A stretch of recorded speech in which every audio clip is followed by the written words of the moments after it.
Adolf Hitler had a huge obsession with engineering projects that were, for the most part, bonkers. A mighty railway that would connect distant corners of the known world in an empire envisioned as the Great Third Reich, and change the way we travel. Pounding the steel rails from Lisbon to Moscow would be trains of staggering proportions, 6 meters wide with luxury apartments, cinemas, swimming pools, dog kennels, and of course 20mm anti-aircraft cannons, whisking passengers and troops away to far-off lands. Hitler's mega railway might have been called too ambitious by his own engineers, but was surprisingly closer to operation than you might think, even during World War II. So let's all jump aboard and ride the incredible and insane Reichsbahn.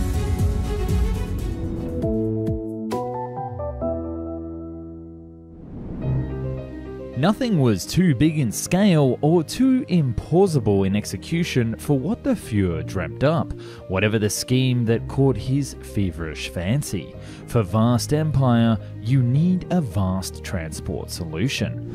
The Reichsbahn, which translates the German as broad gauge railway, was one such mega infrastructure project. Epic is the first word that comes to mind when thinking of the immersive scale of what was to be a railway network that would crisscross Europe and beyond.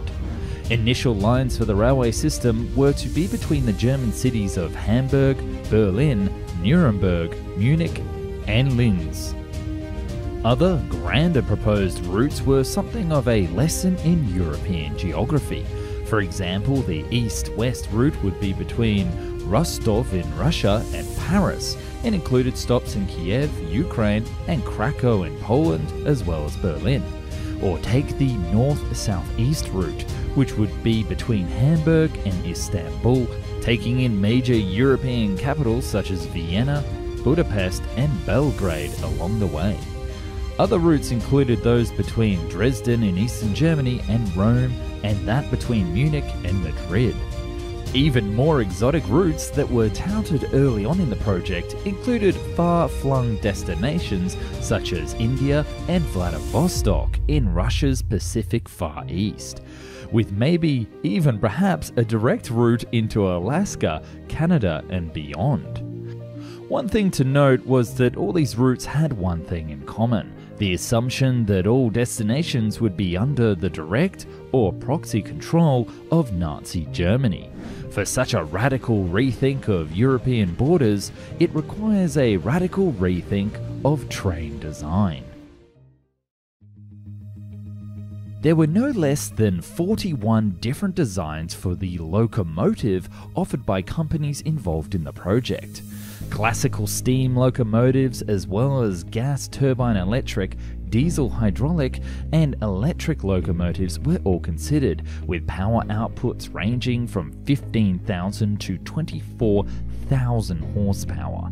It was finally decided that locomotives for passenger trains would be mainly electric and diesel hydraulic powered, whilst locomotives used to transport freight would be primarily conventional steam engined. High-performance locomotives would be needed for passenger trains so that they could haul 8-axle double-decker carriages that would have staggering measurements. They would be 42 meters long, 6 meters wide, and 7 meters high. The passenger carriages would have Dutch doors that featured retractable staircases. Luxurious facilities and unique features would be the hallmark of this train design. Proposed concepts would include carriages with large dining rooms, bars and lounges, as well as promenade and observation decks. Trains would further feature 196-seat cinemas, a barbershop, a sauna, and even a swimming pool, offering an array and type of facilities and luxury never seen before on any mass passenger train. The mail and baggage cars could transport up to 8 motor cars, and importantly for military convoys, include enough space for multiple 20mm anti-aircraft guns, ammunition storage, and gun crews. It was even envisioned that a large ship could be hauled by the freight locomotive. The overall dimensions and scale of the train were truly awe-inspiring. Its total length would be around about 500 meters with a capacity of 2,000 to 4,000 passengers. All of this would be achieved at impressive speeds up to 250 kilometers per hour or 150 miles per hour for my American friends. But to facilitate such a huge train, the tracks would need to be bigger still. In railways, the gauge size or spacing between rails is everything. The railway was originally proposed to run on 4,000mm track, although it would be ultimately designed as a 3,000mm broad gauge railway. That translated into a track with more than double the width of the common standard gauge track, so that's thick with 2 Cs. The project involved a ballasts track which consisted of 2 parallel pre-stressed concrete walls embedded into the ground, joined at the top by a flat transverse concrete slab. The flexible rails would be placed on top. Interestingly, Hitler himself believed that the standard Stephenson gauge was obsolete and too narrow for the development of a modern railway network for the Reich. To clarify, the measurement of 1.4mm was first used in the UK in 1825 by railroad pioneer George Stephenson and became the agreed engineering standard in railways across Europe, although some countries do have wider rails like Russia and Spain. There was also an ulterior motive for Hitler's insistence on a wider gauge. He wanted to ensure that the upgraded and expanded railways would be able to easily accommodate extensive convoys of military trains.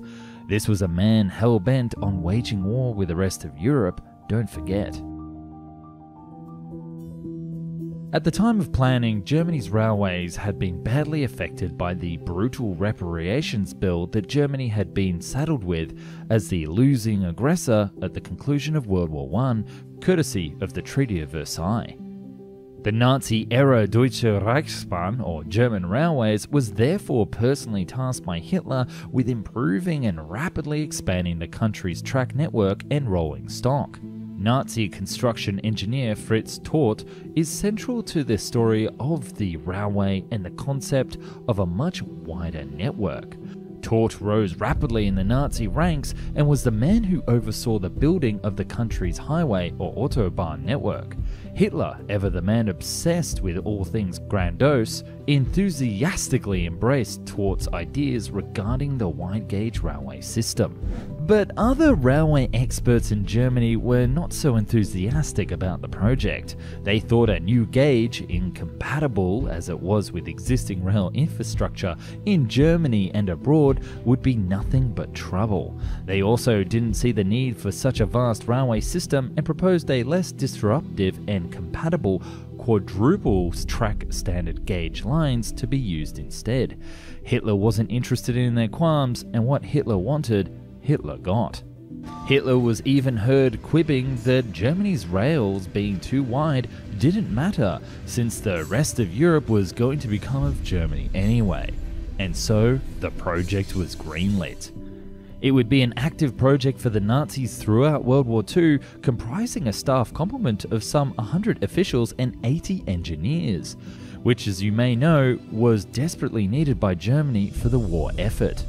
So they had the trains, the track, the engineers were finally on board. Why did the project never leave the station? One cannot underestimate Hitler's obsession with the so-called Greater Germany, an expanded imperial Germany that would absorb all other European states conquered by the Nazis. The vision stated with the famous annexation of Austria in 1938 and ramped up with the invasion of Poland in 1939, the event that finally kicked off World War II. And it was this war that was quite obviously the demise of the project. Ultimately, like all other Nazi mega super duper projects, nothing came of this railway in the end. This was mostly because the Third Reich, which was supposed to last 1,000 years, only lasted 12. Future Nick here. A quick but fascinating side note is that Hitler's visionary for this project, Fritz Todt, died in a plane crash in East Prussia in 1942. He had been arguing with Hitler that the German economy could not sustain a war with Moscow, and it was better to end it peacefully as soon as possible, much to the rage of the Führer. But conspiracy pundits have said that the timing suggests Todt was negotiating a peace treaty between Russia and Germany without Hitler's permission and was assassinated before he could rally government support. Albert Speer, Todt's successor, was due on the same flight and would have died in the crash, but was delayed boarding by none other than Hitler himself. Very curious. He attempted to look into the crash, but was stonewalled by the Air Ministry, who refused to investigate, stating the possibility of sabotage is ruled out. Further measures are therefore neither requisite nor intended. I'll let you in the comments think about that one for yourself. There is little doubt that Hitler was inspired by Russia and their Trans-Siberian Railway network, and there is some irony that it was Hitler's disastrous campaign to invade the Soviet Union that would mark the beginning of the end for Nazi Germany. At least the Russians actually had their immense railway, which still operates to this very day. That's more than could be said for the Nazis and their doomed railway fever dream. Speaking of fever dreams, if you enjoyed this video today, then I hope that you subscribe. And if you want to see more Found and Explained content, then jump onto our social media. You can see quick behind the scenes content and previews of upcoming episodes. But if you don't want to wait and you also want to support the channel, then we have Patreon and channel members. You get to see videos early, chat with me direct, and even suggest your own topics. So I'll leave a link down the bottom for you to see that. Anyway guys, I've got a train to catch. Rumbling across Europe is a new Nazi superweapon. From night vision equipped Panther G tanks to super heavy Maus tank, Nazi Germany proved throughout the war to be the most innovative and somewhat crazy in designing combat vehicles, both wheeled and tracked. But one of these paper panzers was unlike all the others. A fortress of steel powered by submarine engines, with the main armament being an actual battleship gun turret. A 1,000-ton beast to crush everything in its way and be the backbone of the Nazi war machine in its conquest of the world. This is the story of certainly the craziest armored vehicle concept in history. One tank to rule them all. The P1000 Ratte.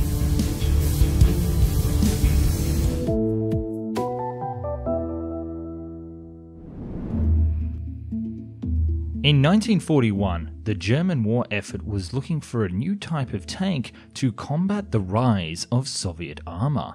A tank that would be able to not only take out the best of the USSR, but also take hits without flinching.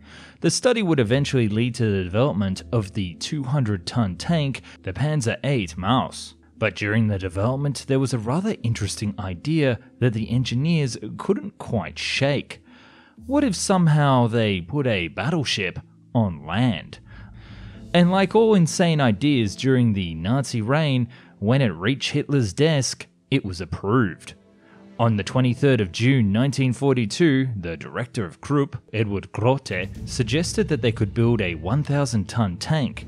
It would be dubbed a new category of tank called a Land Cruiser, or Landkreuzer, that would weld surplus battleship guns, have 25cm thick armor, and be its own anti-aircraft gun platform. For comparison, one of the best armored German tanks of the war, the Jagdtiger, only had frontal casemate armor of 250mm, and it's said to be never pierced frontally during its combat deployment in all of World War II. And thus, the most insane tank project of the war, and perhaps even since then, was born. The P1000 would have been huge. With a weight of 1,000 tons, it was 5 times bigger than even the heaviest Nazi tank of the war, the Panzer VIII. The tank would have been able to hold several motorcycles for scout missions, an infirmary, and had its own internal toilet system. To carry all this weight around over the ground, and not just sink into a crater, the mass would have been spread over 6 1.2 meter treads, although even with all its effort, the weight of the tank would have obliterated any sort of ground from roads to farms to buildings. Its actual size was staggering as well, at 39 meters long gun to tail, 14 meters wide, and 11 meters high, as big as a 4-story building. This height and 2-meter ground clearance would mean that it would be able to cross most rivers without any issues. A good thing too, as bridges were out of the question. To power the tank, it would have 2 diesel engines used in U-boats, with 8,400 horsepower each, with a total of 16,000 horsepower required to move the gigantic steel monster. Snorkels located across the frame would supply the engines with oxygen in the case of a river crossing. All of this was designed to carry its battleship-grade cannons. The primary weapon of this super tank would have been 2 280mm naval guns, the ones left over after the planned refitting of the Scharnhorst-class battleships. They didn't want to use a 3-gun turret because with the middle gun removed, there would be more room for ammunition, sighting, and reducing the weight of the tank by 50 tons. The cannons would have fired the same shells used by the battleships, or would have used special armor-piercing rounds and high explosive rounds for dissolving enemy armor or plowing up ground fortifications respectively. But wait, there's more. The tank had several other cannons on board, such as a single 128mm anti-tank cannon, most likely the Pak-44, or rather its subvariant, the KV-K-44, used later in the Jagdtiger and Maus, and planned for the E-100 tank. Apart from that, there were 2 turrets on the back equipped with the same gun, and 4 turrets with either double 20 or 37mm anti-air autocannons or quad 20mm guns, along with several machine guns. It's not clear how many crew this tank would have required, but judging by the smaller 200-ton Panzer VIII Maus requiring 6, we can imagine that this larger brother would be 20 to 41 men, with a commander, multiple gunners and loaders, drivers, radio operators, engineers, and scouts, as well as a doctor for the infirmary. With all these guns, armor, and internal toilets, the tank itself would only have been able to move at a top speed of 40 km per hour and have a range with its fuel tanks of 190 km. Even this, however, was highly unlikely and doubted from the start. Likely it also would have required a support convoy, escorts, and supply lines, much like we see today in an aircraft carrier group. To answer the question where it would have been deployed is quite obvious: the Eastern Front or Belgium, Netherlands, and Northern France, because of the simple fact that it could traverse mostly, if not strictly, across the flat terrain due to its weight and dimensions. The other important question is how it would have been deployed, and we can only speculate, but most likely Germans would use it as a mobile heavy artillery platform, using it to destroy enemy bunkers, fortresses, and heavily defended positions. The use of it against enemy armor is highly unlikely because of the very slow speed and agility, but it could have been used as a medium to long-range support for the armored units on the battlefield, with extremely accurate fire that could be coordinated during the assault. However, having in mind that most German operations were defensive from 1943, the purpose of this super tank was questionable. Would this tank be the wonder weapon that would save Nazi Germany? By December 29th of 1942, a few preliminary designs of the tank had been drafted. It had finally gotten a name, the Rat, likely because of the smaller brother was a mouse. It was preparing to enter prototype stage when some flaws were discovered. The fact that it couldn't use any roads, tunnels, or cross any bridges greatly hampered its actual operational feasibility. It would have not been able to invade cities, nor really protect any industrial targets. Moving around, it would have done more damage than the enemy. With its speed only being 40 km per hour, enemy armor could easily go around it, either encircling it to attack from weak spots or straight up bypass it completely. Its huge size and slow speed would have also made it very vulnerable to airstrikes, even with its 8 AA guns. The Allies would have seen it coming, impossible to hide after all, and a few bombers would make short work of it. Lastly, thanks to its huge size, it would be completely reliant on its own engines and drivetrains. If the tank broke down, it would become a giant paperweight. There was no other way to drag it or tow or even put it on rail. Speaking of, the tank couldn't be transported via trains because of its size and weight. Perhaps the Breitsperbahn, that was also envisioned by Nazi Germany, would be able to carry this steel monster. Another issue is that the Allies and Soviets would probably make it their top priority to get rid of these beasts. Just like the Bismarck, Tirpitz and Yamato were hunted to kill at any cost, the same fate would await the Ratte on the battlefield, making it more of a nuisance to defend rather than the effective assault weapon. But you know for absolute fact that the story doesn't end here, because instead of just cancelling the project, they thought, why not just make the tank bigger? 500 tons bigger. I know you think by this point that these Nazi projects couldn't get any more ridiculous, but the Landkreuz P-1500 monster was certainly up there. The P-1500 was going to be a self-propelled gun platform carrying a 800mm cannon with a range of 37 kilometers. It would have had 250mm hill front armor, requiring 4 diesel engines and have over 100 crew members. It would essentially be the same as the famous Schwerer Gustav railway gun, but without the railway. It would be incredibly slow, however, cruising around Europe at walking speed of 7 km per hour. Whilst this project is popular, there isn't any real solid design work found, leading many to consider this either the work of a lone engineer or perhaps even a straight propaganda hoax. Needless to say, both this cannon tank and the P-1000 both suffered the flaw of being too big, too slow, and too vulnerable to Allied aircraft, an air advantage that the Allies had secured by 1943.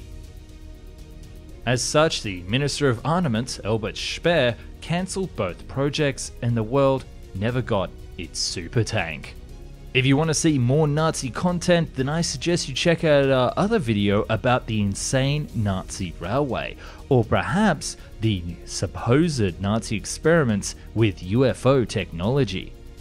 This video today was originally pitched to us by our Patreon, Big Dan. If you would like to become a Patreon just like Big Dan and go on to suggest topics for Found and Explained, then I'll leave a link down in the description where you can become a Patreon, see videos early, discuss with us, and as I said, suggest ideas. And we also have channel members with the exact same benefits. So thanks again so much for watching, and see you all in the next video. Stukas were taking off from the deck one by one somewhere in the Atlantic. Their goal was simple: obliterate the US fleet and open the door for the invasion of New York. Of course, this never happened, but have you ever asked yourself at some point, where were the German aircraft carriers in World War II? Did Hitler even have any? Well, they did. Sort of. Nazi Germany built an aircraft carrier in World War II and had 3 more planned to be the cutting-edge weapon of its Atlantic fleet. It was one of the largest ships built during the war, but it was never deployed. This is the Kriegsmarine's lost dream and the story behind the Graf Zeppelin aircraft carrier.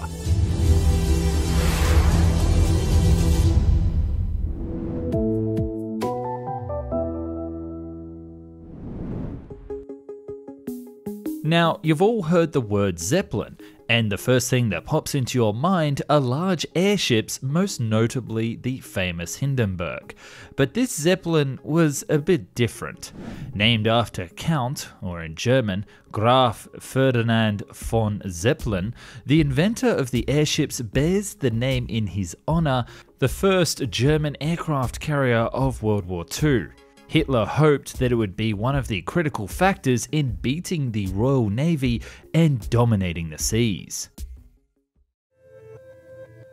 You see, the German Navy was never as strong as the British one, and it was clear to Hitler in 1934 that if he wished to compete with the British in a potential conflict in the future, then the Kriegsmarine should be strengthened and new types of ships would need to be developed. Plan Z was the name of the German plan to strengthen the Kriegsmarine's presence in the Atlantic Ocean and even the odds against the Royal Navy. Among other things, it listed aircraft carriers as one of the priorities, and 4 Graf Zeppelin carriers were planned to be built in total. And having the new German Air Force limited by land air bases wouldn't do it all, hence an aircraft carrier would be the perfect cornerstone of the new German Navy and its Air Force. But rather than following the design of classic aircraft carriers, the idea was to incorporate heavy guns into the design, so the ship could defend itself against potential enemies. The main weaponry of the ship, apart from the aircraft obviously, would have been 16 150mm guns, the same ones used as secondary armaments on the Bismarck and Scharnhorst battleships. A further 12 heavy anti-air 105mm guns would accompany a number of smaller 37 and 20mm AA guns. This was much heavier firepower compared to some of the comparable aircraft carriers of World War II, for example the Essex class or the Japanese Akagi.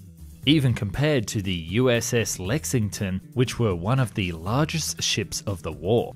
And now that we mentioned Akagi, it's interesting to note that the Germans actually obtained drawings and technical data from it and used it in the development of their own carrier. And this carrier was to be truly massive. At 262 meters in length, its beam would be 31.5 meters. And if you're wondering what that is, well, basically it's the fancy naval name for the widest point on the ship.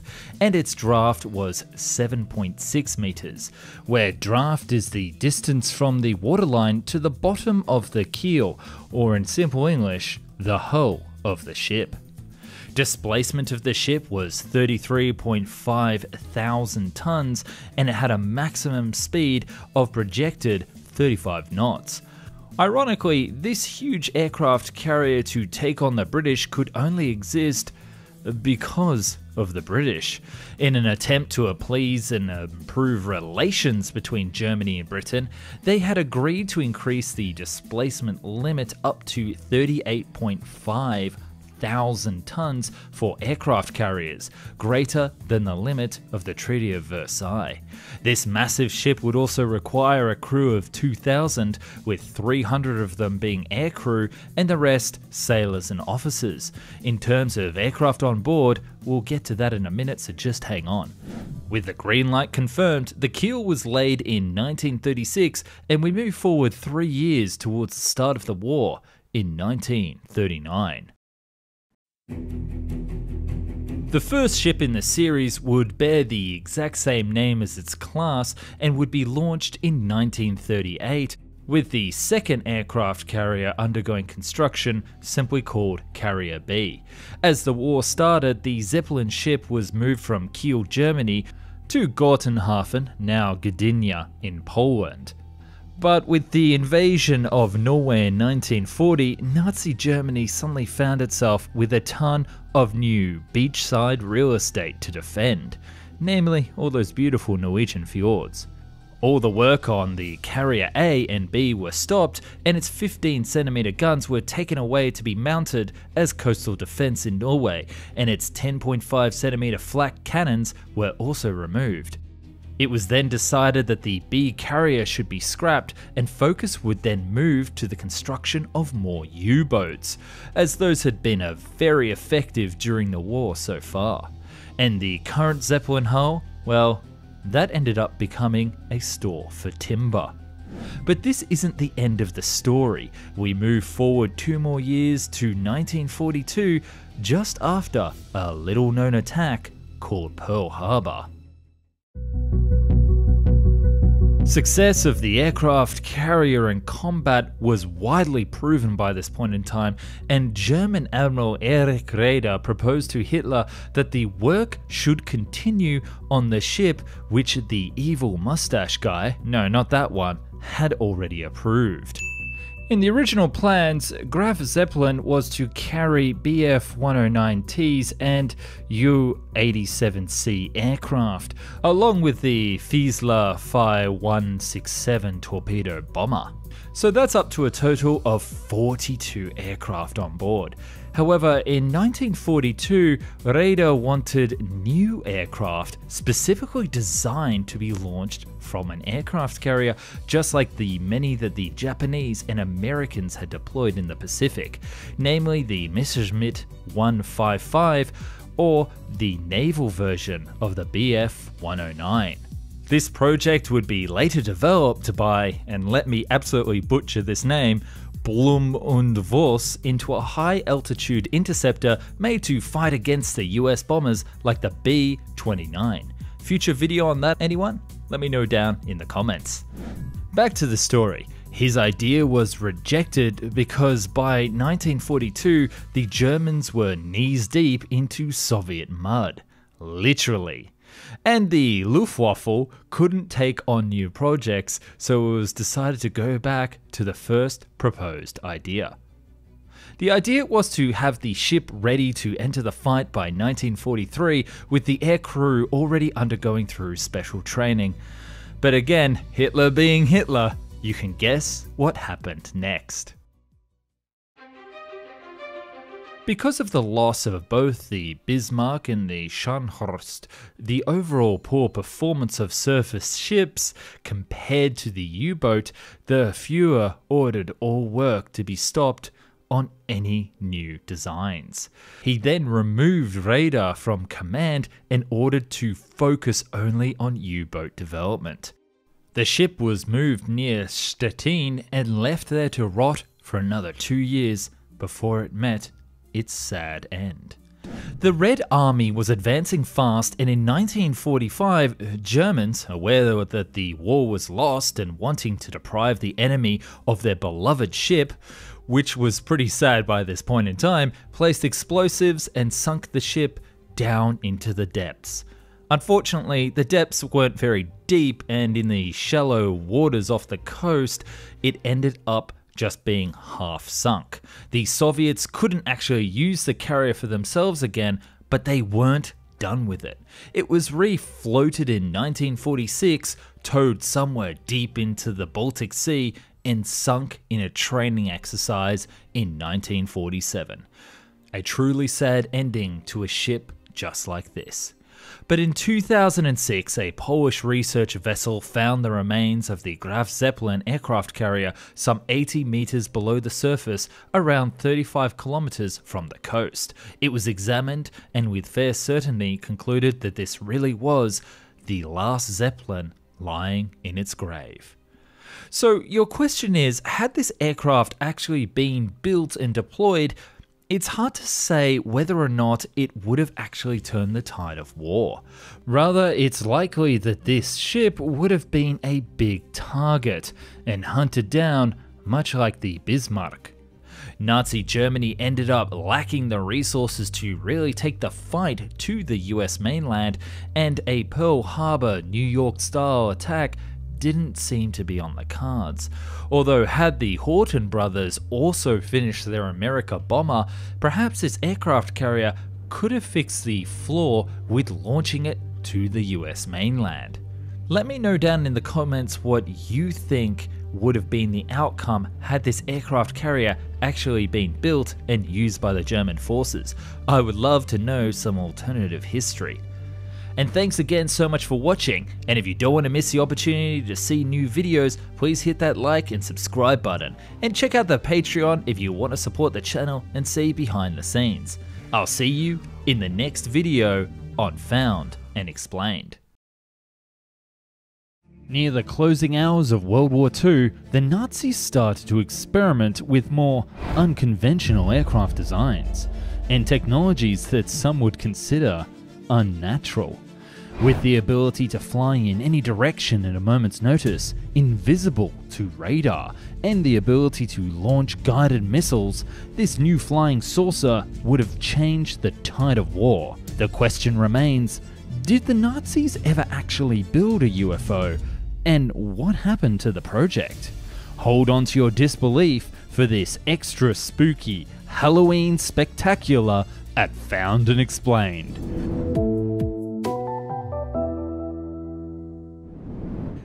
UFO. Those three letters provide more excitement and more controversy than any other letters in the English language. UFOs, or unidentified flying objects, are the stuff of legends and speculation the world over, not to mention the stuff of heated debates and alleged government cover-ups that have spanned decades now.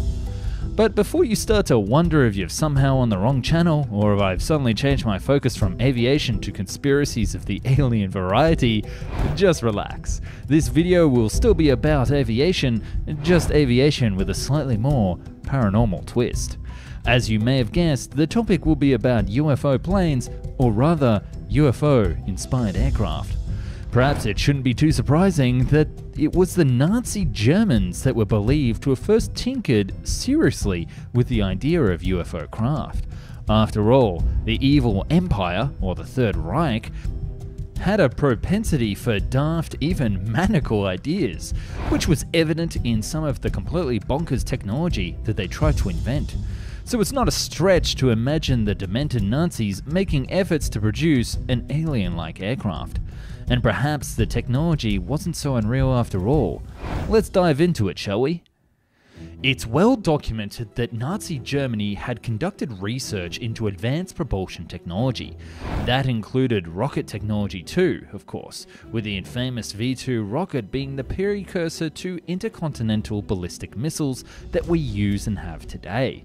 This rocket wizardry within the Third Reich explains why Nazi German scientists were plucked up by both the United States and the Soviet Union in the aftermath of World War II for their own rocket projects. But German obsession with cutting-edge technology went back farther in time, everything from flying wings and some things otherworldly, such as anti-gravity. Now I know my audience is rolling their eyes, especially when I covered anti-gravity last time, but bear with me for a hot minute. Anti-gravity research had started in the Weimar Germany in the 1920s. The RFZ-1 craft was the first anti-gravity aircraft that also happened to be circular in shape. The craft wasn't constructed by German military, but by the ultra-secretive and occultist Virile Society based in Berlin. Hermann Oberth's book, By Rocket to Interplanetary Space, published in 1923, did much to spur on German experimentation in aircraft and spacecraft development. It resulted in the formation in 1927 of the Society for Space Travel, of which the scientist Werner von Braun was a member. Von Braun was a true genius. Within a few years, he would also go on to invent the infamous V2 rocket, or pronounced in German the V2 rocket, that stunned the Allies, and then he would also go on to become the head of the Saturn V rocket project at NASA that sent men to the moon. In 1928, however, the Society produced the world's first rocket-powered automobile, the Opel RAK-1, developed together with Fritz von Opel, after whom the Opel car company is named. We flash forward to 1933 when Adolf Hitler seized power in Germany, and almost instantly the Nazi Party took command of all rocket and aircraft development, with all astronautical and aviation-related societies being nationalized and Nazified. This was done very deliberately. Even in the 1930s, Hitler and his henchmen were convinced that it would be the cutting-edge technology, including spacecraft, that would allow the Third Reich to rule the world. Wunderwaffe. That's the German for wonder weapon, and it was the name given by the Nazi Ministry of Propaganda to a series of super weapons that the Nazis believed would allow Germany to secure victory and reign supreme over the Allies. It was a very real, potent belief by the Nazi top brass, which is why so much effort went into technologies that were undoubtedly way ahead of their time. In fact, Wunderwaffen was in everything from boats to guns to even trains were already being experimented on in the 1930s. Aviation technology was at the forefront of this push to validate the Nazi claim of Germans as the master race at the helm of the so-called Thousand-Year Reich. Martin Bormann, a loyal aide to Hitler, was known to have ordered the careful mapping of all mountain passes, caves, bridges and highways in which the Reich and beyond operated. This included parts of Bavaria and Germany, as well as Austria and northern Italy. That was in 1938. The purpose? The selection of top-secret sites for underground factories with gigantic workshops and launch pads, known as U-plants. Germany's top scientists would toil in these Behemoth research labs and factories deep underground with one single goal: the development and production of a powerful, secret weapon.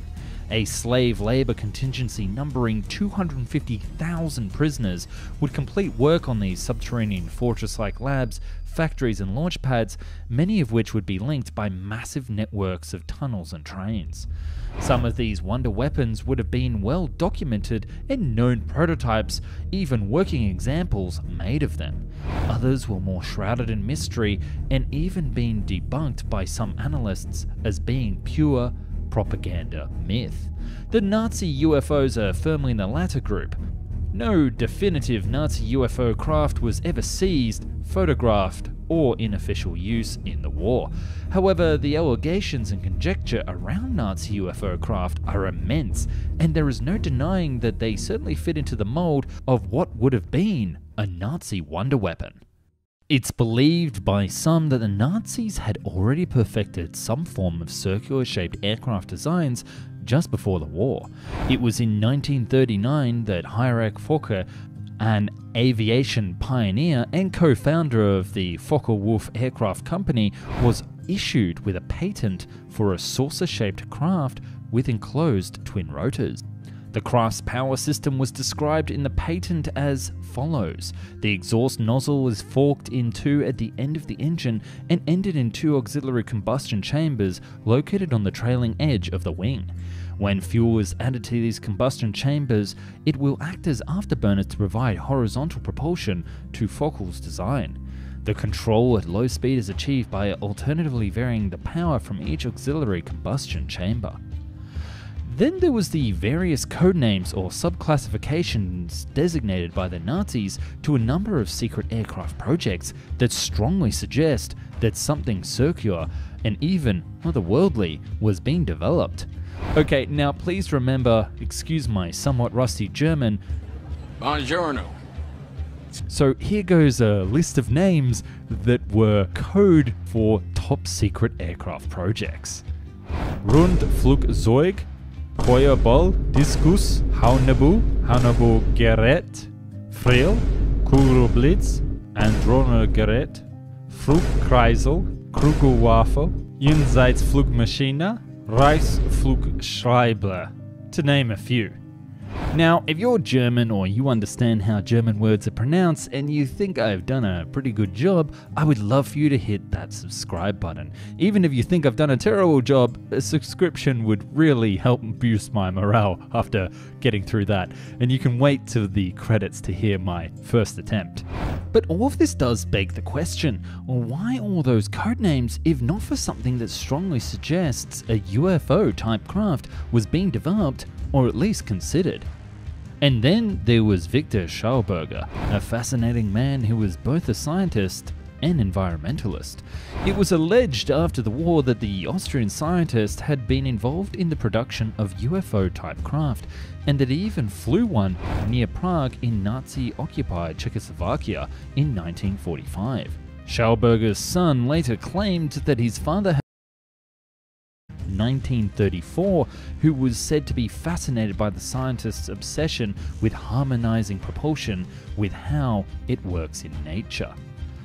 Schauberger's UFO was a prototype known as the Beluzzo Schliever Meter Discus.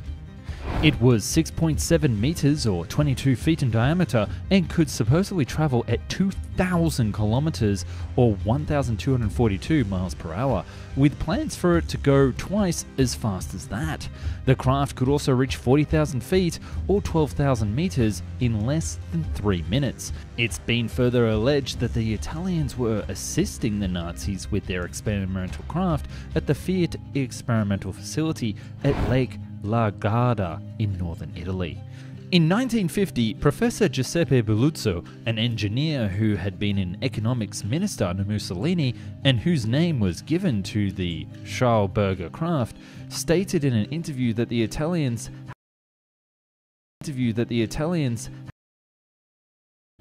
Beluzzo claimed that the craft could take off vertically and then fly horizontally by what he termed a spinning force. During the war, it is believed that the Allied intelligence uncovered work on Project Fireball at Germany's Luftwaffe Experimental Center in Bavaria. Specifically, the Germans were trying to create an aerial device that would confuse Allied radar and, critically, be able to interrupt electromagnetic currents. These efforts were well underway by 1944, but further intelligence is said to have revealed that work suddenly shifted in that year to the development of the Kugelblitz, or round lightning craft. It is said to be a circular aircraft that was unlike any previous craft in aviation history, and that had to be the Nazi UFO craft. The timing is actually quite interesting. You see, by 1944, Nazi Germany knew it was losing the war against the Allies. The Nazis were desperate, and desperate times call for desperate measures. Is it such a stretch to imagine that they would have resorted to an extreme were particularly eager to snatch up as much as they could of Nazi technology at the end of World War II. They wanted to do so before the Soviets did the same as they rapidly advanced from the east. Reconnaissance teams were sent in by the US Army even before Germany was actually defeated.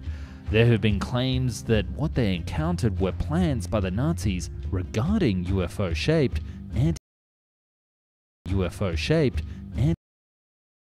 ground factories located in the Black Forest discovered a number of documents describing experiments by the Nazis regarding turbine engine technology with extraordinary power. Whatever the Allies saw as they scoured German plants certainly freaked them out. Sir Roy Fedden, chief of the technical mission to Germany for the British Ministry of Aircraft Production, stated this in 1945 about Germany's aviation projects. "I have seen enough of their designs and production plans to realize that if they had managed to prolong the war some months longer,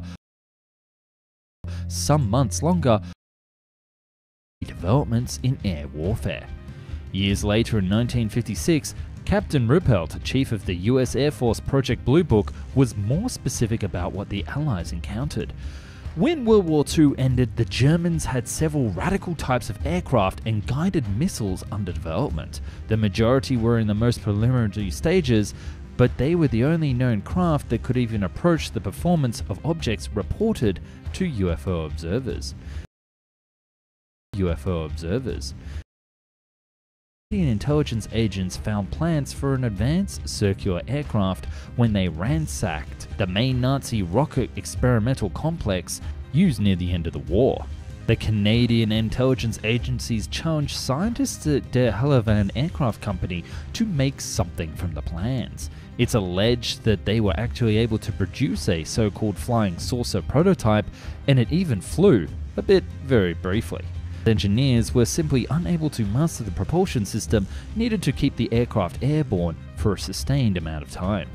Those scientists would go on to work on the Avro Aerocar for the US Air Force and US Army respectively, although again, propulsion and stability proved to be a problem and the project was abandoned. Is the Canadian connection a true story or yet another Nazi UFO myth?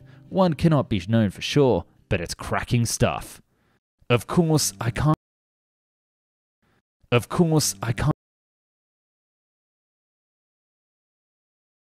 avoid them when doing a video on Nazi UFO aircraft. It gets downright bizarre. For example, there were many claims that the Nazis were in fact using alien technology. And by alien, I mean visitors from other worlds. This is not the ramblings of a crackpot, but in the words of leading German scientist Hermann Oberth, who has been called the father of the modern rocket, strongly hinted at this when he once said, "We cannot take credit for our record advancement in certain scientific fields alone. We have been helped." When asked who exactly helped the Nazis, he replied, "The peoples of other worlds." Ivan von Braun, remember him, the guy who designed the Saturn V rockets, has been quoted as strongly suggesting that other powers were at play during many of the technological breakthroughs of the 1940s and 1950s. Both of these people were brilliant men of science, so why would they make such statements if there was no truth to them? It's even been suggested that the clear evidence of a UFO crash and a cover-up by the US military was in fact a flying saucer developed by the US, hence the huge cover-up. And from where did the Americans get the technology? You guessed it, from plans obtained after the war of the Nazi-German UFO craft. And let's not forget the Foo Fighters that were famously observed by Allied pilots in November of 1944. Although dismissed by the military and experts alike as optical illusions caused by aerial disorientation, many Allied pilots insist on what they encountered. These pilots claim that they were followed by disc-shaped craft capable of awesome maneuvers that glowed orange or silver and could never, ever be outrun in the air. So if what the pilots witnessed was true, what were those craft? Alien UFOs or Nazi UFOs? The list of conspiracies linked to Nazi UFOs goes on and on, including everything from secret bunkers under the ice in Antarctica to even Nazi UFO stations on the dark side of the moon.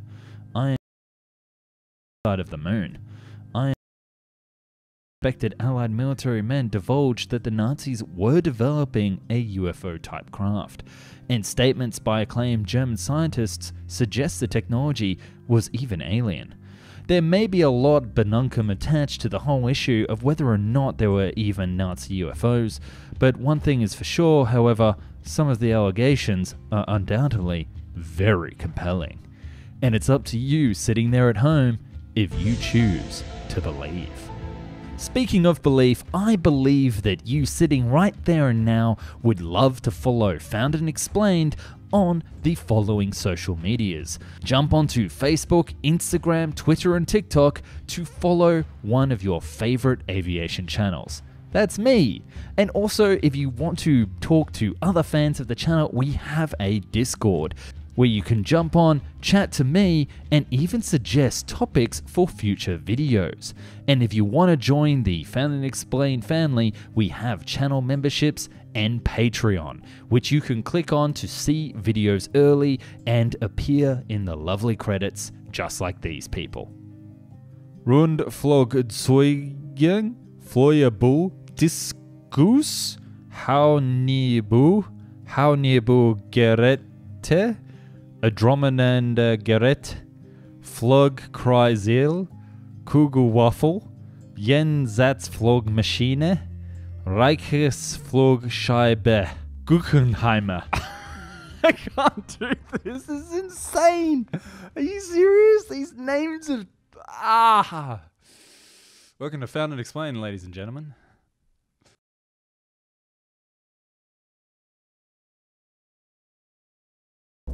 It's late 1944 and Hitler has a problem. The entry of the United States a few years earlier in its previous Lend-Lease program has greatly changed the landscape of the war, and not in Germany's favour. The Nazis have found themselves on the back foot, and they needed a way to knock the US out of the war, and quick. That's where the America Bomber project comes in. While there were many different concepts proposed, from giant propeller planes to flying wings, it was actually this last one that was truly the most epic for the time and the most insane. A space rocket plane that could fly 160 kilometers above the Earth and theoretically bomb anywhere at any time. It would have been impossible to stop, and with the right weapon, wipe New York off the map. This is the incredible tale of the nearly built, the Silverbird.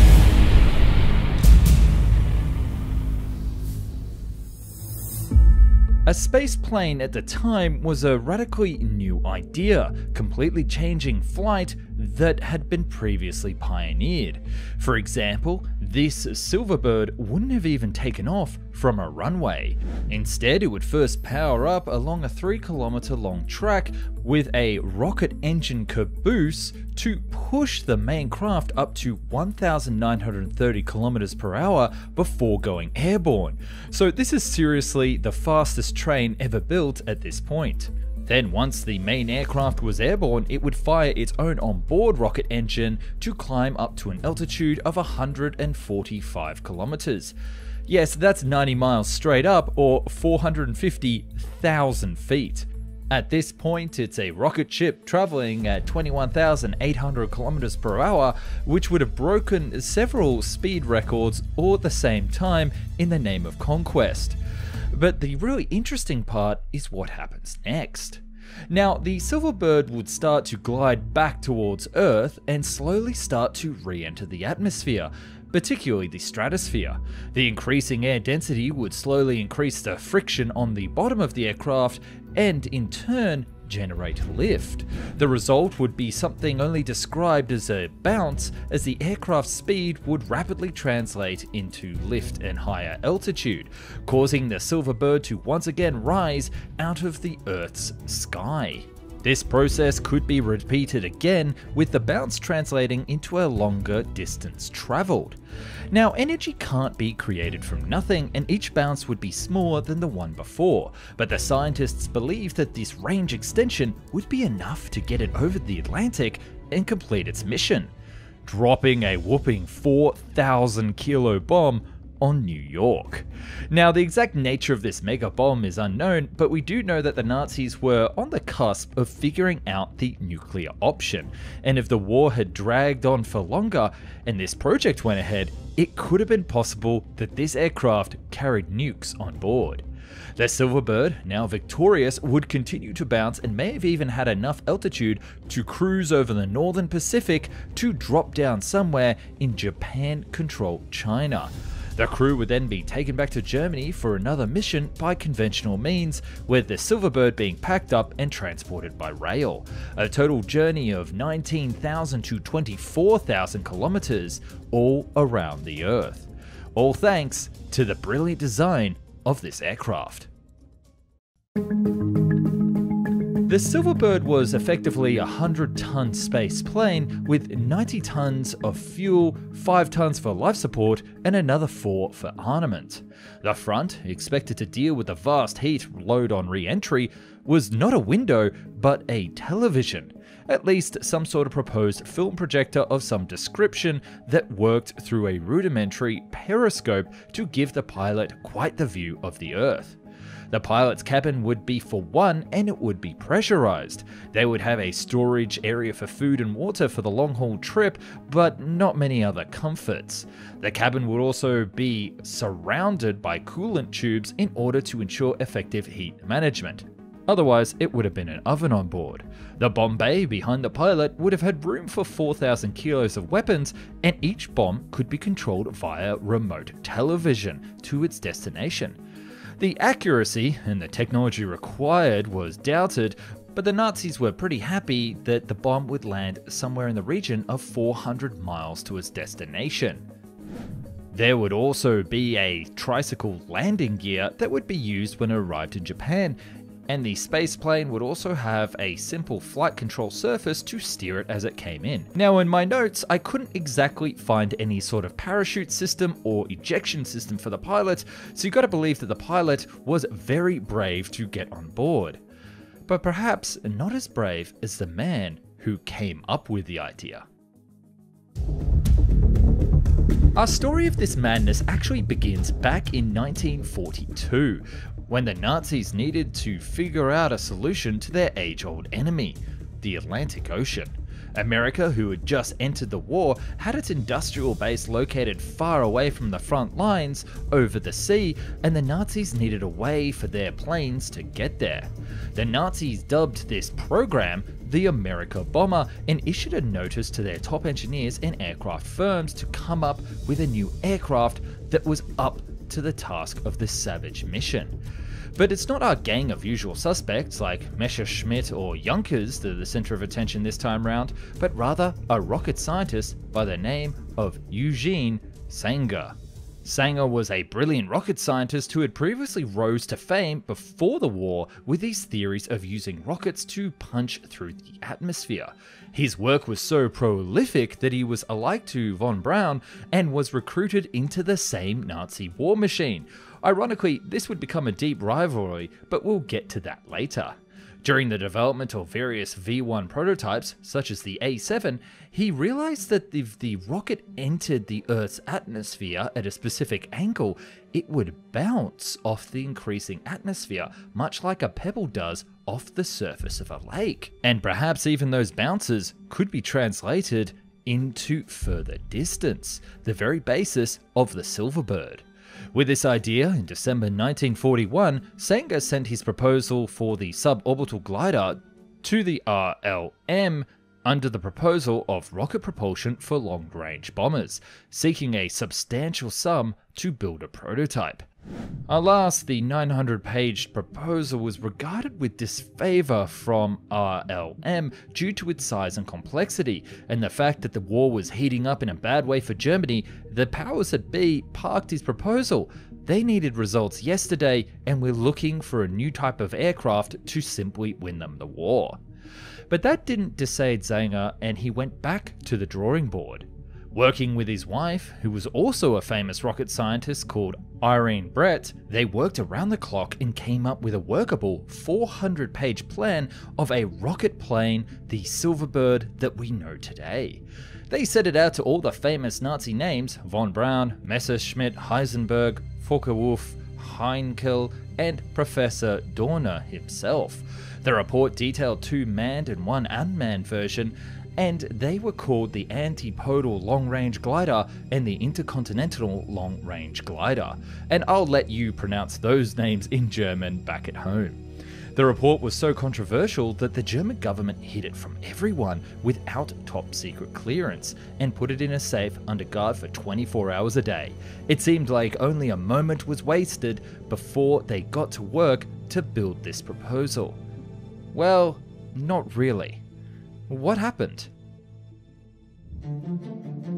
You see, by 1945, the war was going pretty poorly for Nazi Germany, and Sanger and his fellow rocket scientists realized that it would be better to delay the launch of these new superweapons rather than complete them haphazardly. While working on various ramjet engines, Sanger and Brett were moved deep into the Alps, where one day they simply stood up from their workshop, walked out together over a mountain pass and into the waiting arms of the US troops, effectively defecting in order to avoid the approaching Soviets. And speaking of the Soviets, that report that they wrote that was 400 pages long a year before would very quickly come back to haunt them. The Russians managed to raid several aircraft factories by this point of the war and acquired the document detailing Sanger's proposal. Stalin quickly grew very interested and requested a meeting with his secret police and the Politburo. In part, they discussed while the V2 design captured from von Braun was interesting, it didn't have the range to attack anyone but Poland. They would need something like the Silverbird to combat America. And in order to build this Russian version, why not get the team that was going to build the Nazi one? Sanger and Brett. Stalin made his mission such a top priority that he sent his son and several agents to France to track them down. Eugene Sanger and Irene Brandt had both been recruited by the French Air Ministry to develop a supersonic fighter, and thus were protected by French counterintelligence. In a stroke of luck, the French managed to hear about this plot beforehand and moved them both at midnight, hiding them away in a farmhouse as the Soviets sought in vain for their location. And in a twist of fate, around about this point, it actually turns out that Sanger and Irene had feelings for each other. I'm not actually making this up, and this is me jumping in during the edit to change this, but I read about that they actually ended up getting married and falling in love, which is absolutely kind of a nice, wonderful spin on a story about a Nazi death machine. Developments in jet engines from this point, and the creation of the ICBM, eventually made Stalin forget about the project, saving Sanger and Irene's life. Sanger would eventually return to the new Western Germany, where he and his wife would work on various space developments, and even came up with the idea of solar sails to visit other stars. A legend for sure. As for the Silverbird, the work wouldn't go to waste, and eventually its concepts were implemented in the space shuttle for NASA. So the question that you must have at the edge of your lips after watching this last 11 minutes and 49 seconds is, would have the Silverbird actually worked for Nazi Germany? Well, kind of. You see, the post-war analysis of the Silbervogel design involved a mathematical control analysis unearthed a computational error. It turns out that the heat flow during the initial atmospheric re-entry, the first bounce, was much greater than calculated by Sanger and Brett. Hence, if the design had actually been constructed, it would have been utterly destroyed by the heat, which would have exceeded the design limits and melted the craft. Of course, the problem could have been solved and removed by augmentating the heat shield, much like that we saw with the space shuttle, but this would have reduced the craft's payload capacity significantly, reducing its use for the intended mission of destroying distant areas. So it's very possible, whilst they could have created a rocket ship spaceplane, it would have only been used for science. Which is not really a shame, because I think that's the best use of this technology. So as it turns out, it was hardly the doomsday weapon that they all thought, and had it been built, it would have been a total waste of resources for the Nazis. Which I think at the end of the day is a fantastic end to this tale. Thanks so much for watching. Among many late war-mad Nazi designs, there is this one that was probably the craziest. It was not just then a state-of-the-art jet bomber, but one with forward-swept wings that could outrun any Allied fighter. And was so good that it secured an order of 500 of them to save Hitler's Third Reich. Let's explore the story behind the Junkers bomber that had one of the most interesting legacies in the history of aviation, and answer the question, what if?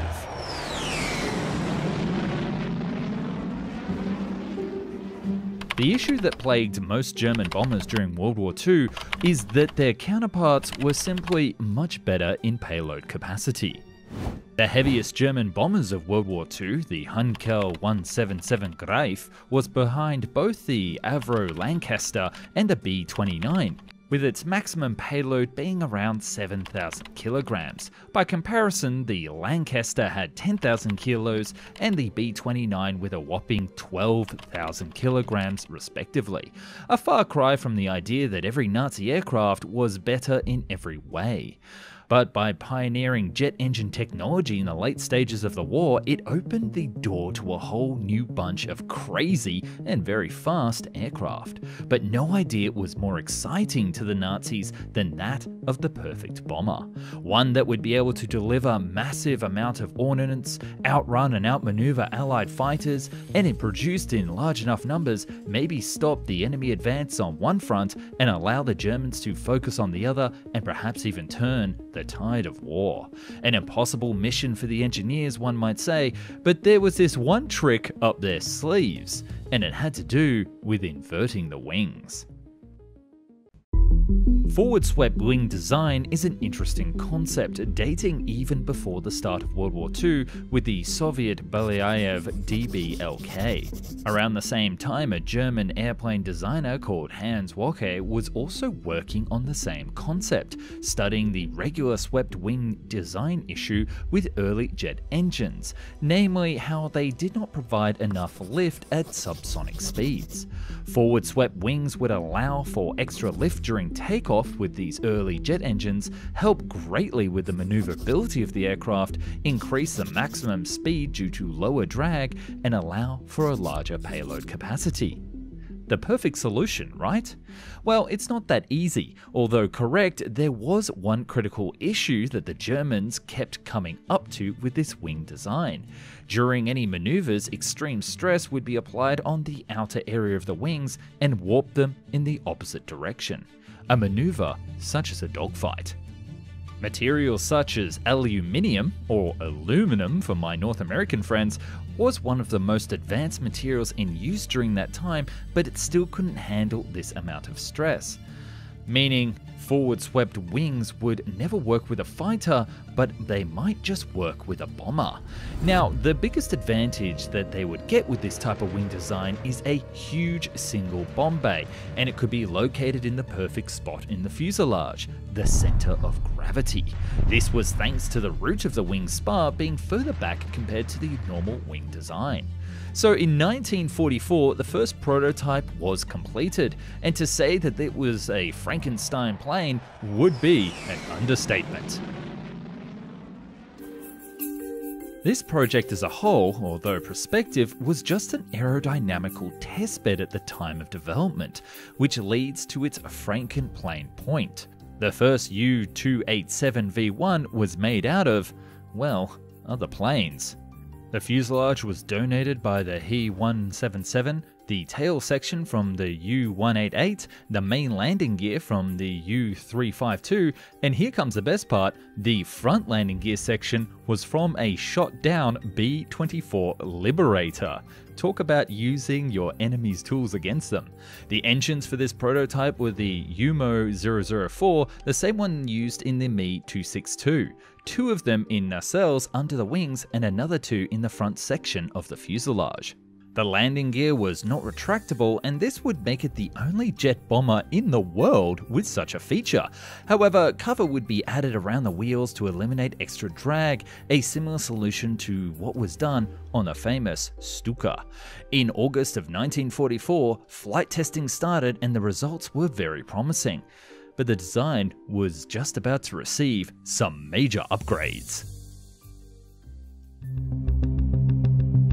After experiencing the aforementioned issues with the wing warping, the Germans found a workaround with moving all of the engines under the wings and slightly forward, making a balance mass big enough to eliminate some of the stress on the wing construction. The U-287V2 would receive two clusters of 3 engines on the wings. It was a combination of the UMO 004 and BMW 003.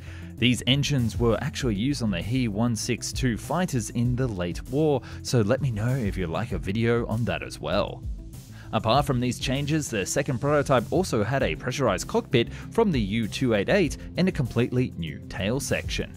The design ticked pretty much all of the requirements, and the only thing they still needed were the brand new engines to give this jet some real power. Oh, did I mention that they were going for almost a supersonic speed? The idea was to outrun any Allied fighters at the time, and a top speed that they were looking for was around 850 kilometers per hour, which these new engines would provide in spades. Although they never actually got them in time, obviously, a top speed of still 660 kilometers was achieved during testing of this bomber, which is more than any Allied counterpart could do. The third, fourth, and fifth prototype were built, but the development was suddenly brought to a halt in 1944. The project sat idle for some time, although Junkers was allowed to continue testing the V1 prototype until around the beginning of 1945. But in March of the same year, they suddenly received an order for 500 planes with a planned production of 100 per month, out of nowhere. Now, put yourself in Junkers' shoes. It's been nearly a year since you seriously worked on this concept, and the order from the bunker was alarming at best. Was this some type of joke or a serious plan?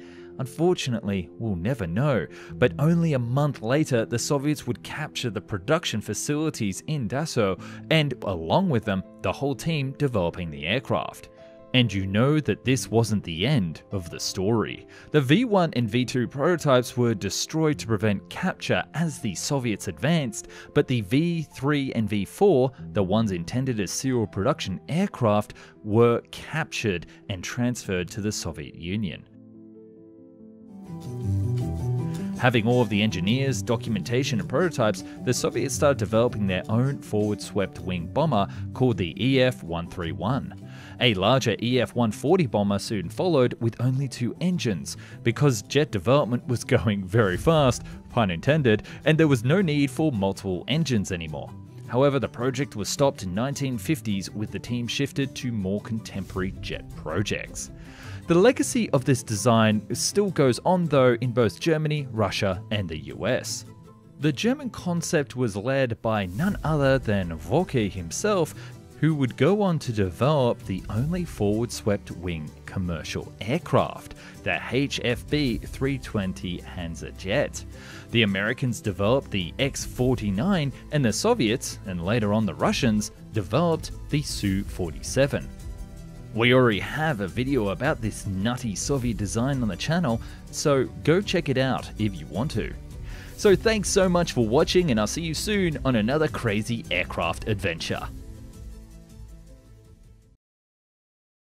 If you're a Captain America fan, then you might remember the aircraft that Red Skull used to escape the hero. Well, today we'll talk all about it, because that's right, this thing was almost built.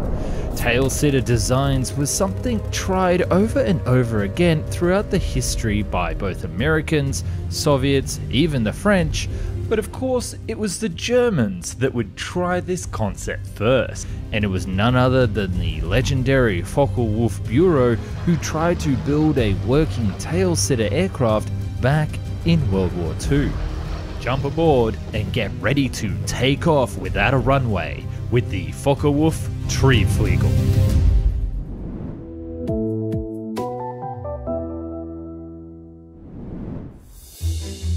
The idea behind tail-sitter aircraft is credited to none other than Nikola Tesla. He actually patented the design in 1920, but never got around to seeing his concept materialized. But in 1944, the Nazis decided to have a go. You see, Nazi Germany wasn't in a good position. With the D-Day on the Western Front and the Soviets pushing hard on the East, the end was inevitable, and they needed a miracle to win, or at least stop one side and consolidate their troops on the other front.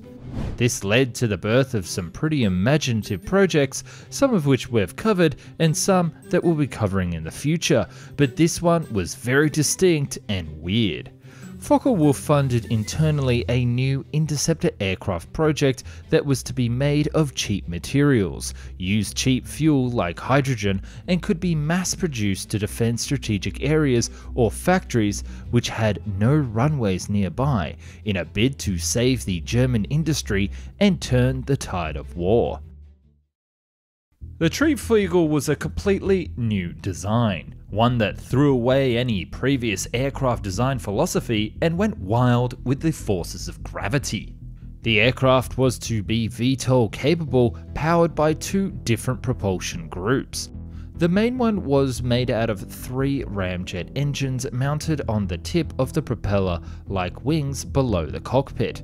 But ramjets are actually a terrible choice for a VTOL aircraft, as they can't move anything from standstill. Ramjets only provide propulsion whilst they're flying in flight because of the air entering the nozzle by the forward motion. They don't do anything when they're just sitting on the tarmac. So the other type of engine on board would be a rocket, jet, or a propeller engine that would be used to simply give the aircraft enough power to lift off so that the ramjets could be activated. In flight, the ring, which the propeller blade-like wings with engines were mounted on, would rotate, and basically a large propeller would then push the aircraft upwards and then forwards. That's right, the wings themselves would actually become the propeller. The aft section was made out of 4 tailplanes fitted with a steering surface in the role of both ailerons and rudders, very similar to the Convair Pogo and the Sukhoi Shkval, which you can check out on the channel. Each of the tail stabilizers had a small landing gear, and the main one was located in the center. It was to carry the weight of the aircraft, with the others to provide stability when landing. But how would the pilot actually steer this thing? After the takeoff, the engines used to provide initial power would be turned off, and the large spinning propeller with the ramjets would then push the aircraft upwards to a certain altitude, where the pilot would slowly pitch the aircraft forward before getting into a horizontal position. From there, it's easy, right?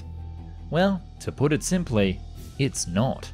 The pilot would have to fly with the nose pitched slightly upwards to provide lift, and because remember there are no wings, and that's why the weaponry was actually mounted pitched slightly downwards. So it would be pretty much doing a wheelie in the sky. On the topic of the weaponry, since it was made to be an interceptor, it would presumably have to fight against Allied bombers and other large targets. It would carry 2 30mm and 2 20mm guns, and that would be some serious firepower for an interceptor.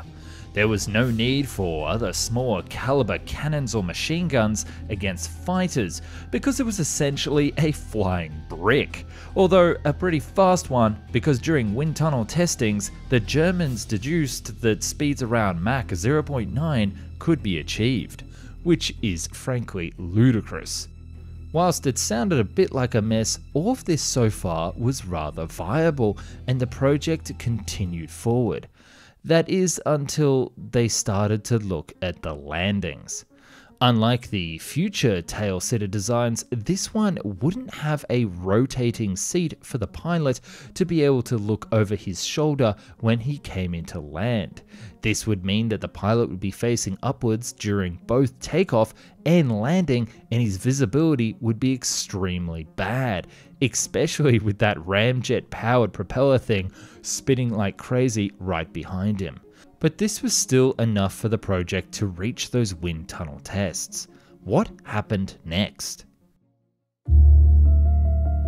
Another thing that we said in this video is the project was funded internally by Focke-Wulf, meaning the Luftwaffe didn't even have plans or requirements set for this aircraft, and even if Focke-Wulf presented it, there's a high chance that they would have rejected it immediately, because of the over-complicated design and the need for new training programs for the pilots of this insane aircraft. And would you really want to risk those few skilled pilots that you had left on an experimental death trap machine? Perhaps not. And there you have it. In an alternative reality, Hydra got the plans for this and would actually build this aircraft for Red Skull. So if anybody watching right now knows somebody at Disney or Marvel and they need some help with their 3D animations, tell them to give me a call. Thanks for watching, and please do subscribe for more interesting videos. And if you want to support me on Patreon, the link is in the description below. And as the Germans would say, Auf Wiedersehen.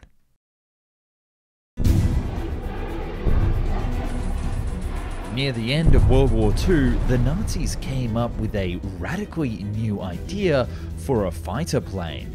One that was powered by jet engines. This new technology could perhaps give the Nazis the edge against the Allied air forces and maybe even win them the war. Flying just below supersonic and piloted by the best German aces, the Me-262 would be unstoppable. There was simply nothing to match this Wunderwaffe. But Hitler's decisions and wrong expectations stopped this jet from turning the tide of war. This is the story of the first jet fighter, the Messerschmitt 262.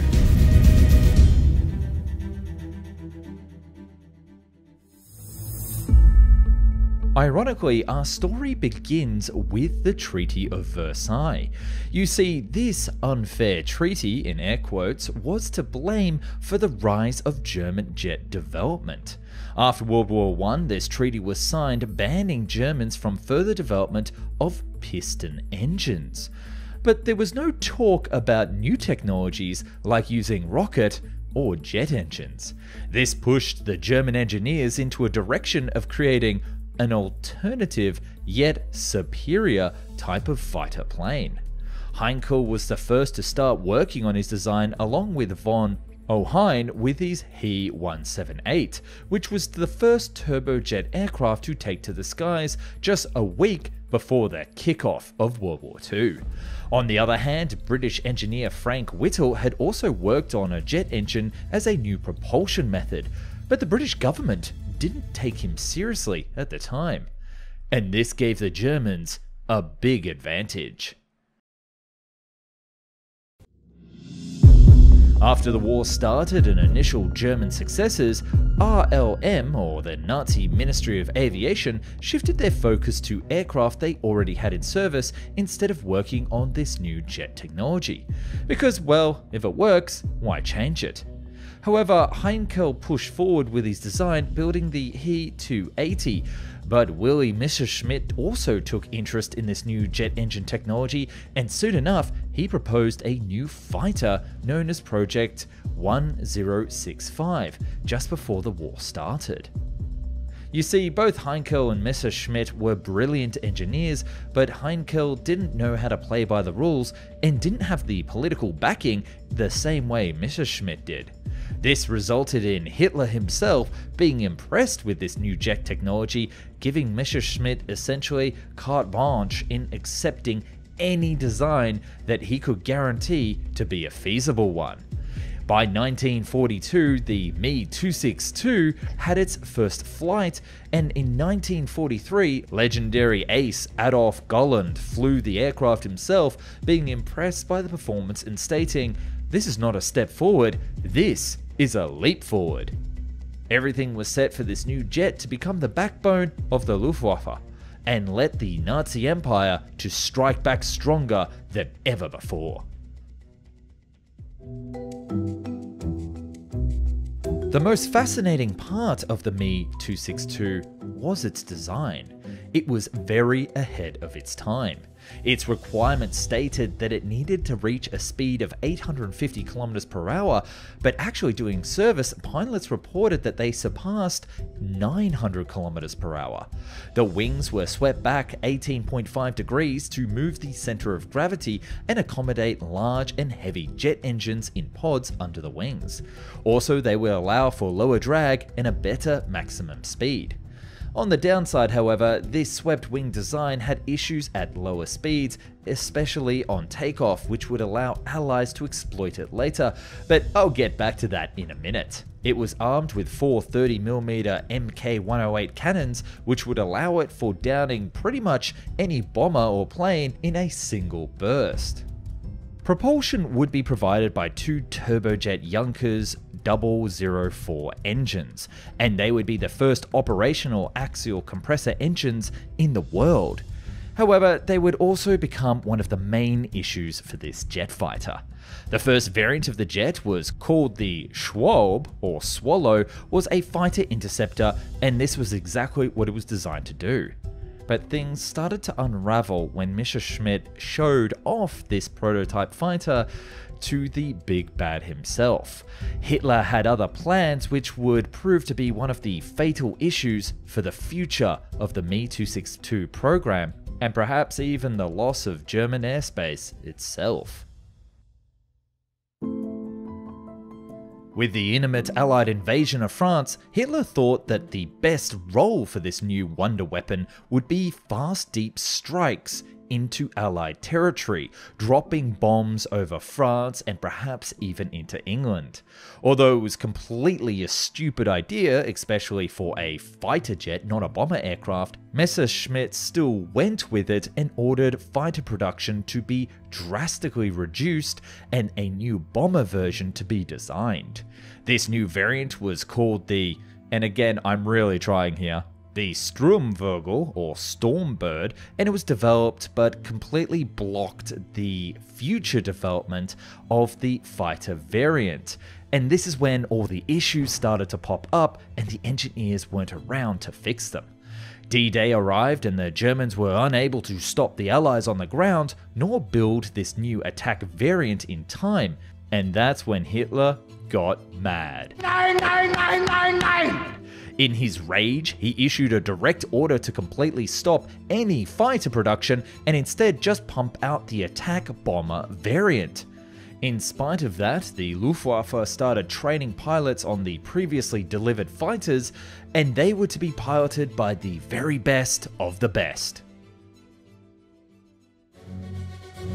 Conversion from a FW-190 or BF-109 to a Me-262 was not a hard task because the Me-262 was a very capable and flyable aircraft.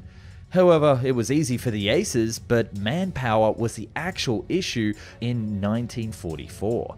Young pilots without too much experience were getting put into this brand new jet fighter because they didn't have anybody else. And the result went pretty much as expected. Many pilots were killed in all sorts of crazy accidents during training, and then they would be going up against the best of the best Allied pilots who had plenty of real-world experience.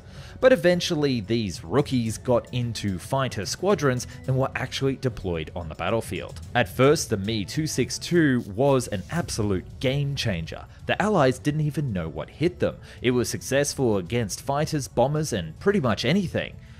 But soon enough, the Allied pilots would start to use a new tactic to counter this threat, and this became a huge thorn in the design of the aircraft. You see, the main issue with the Junkers Umo 004 engines were the materials it was built out of.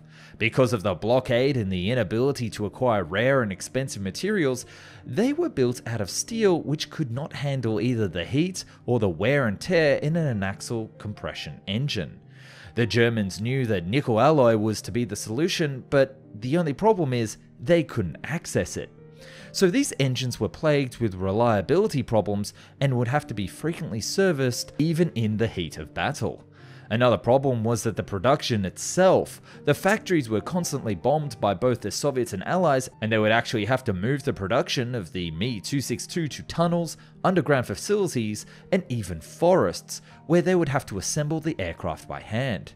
But in spite of all these issues, over 1,400 were built by the end of the war. A lot, but not nearly enough to change anything on the front lines. It turns out that there were several design flaws that would be the ace in the hole in its destruction.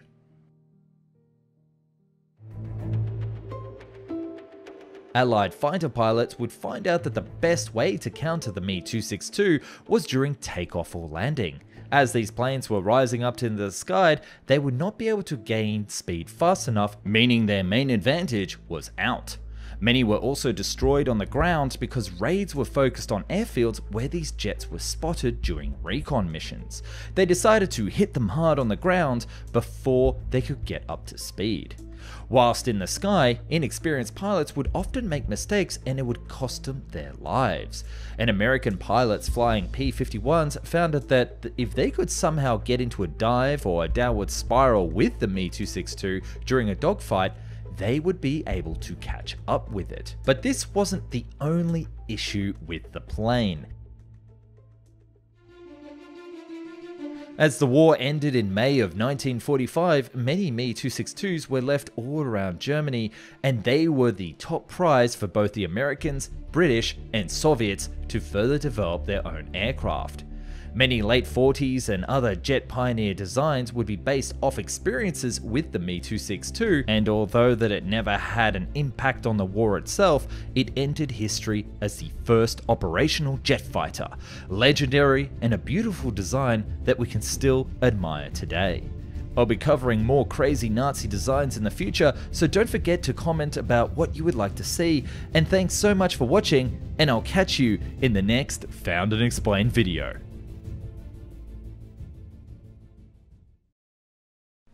It's April 1945. An unknown aircraft is flying low and fast just above the trees. French ace Pierre Clostermann, leading a formation of 4 Hawker Tempests, is going in for a kill. He's sure that the Tempests can get him, and it's 4 versus 1. But then the German pilot accelerates, and in a few seconds, he is out of their reach.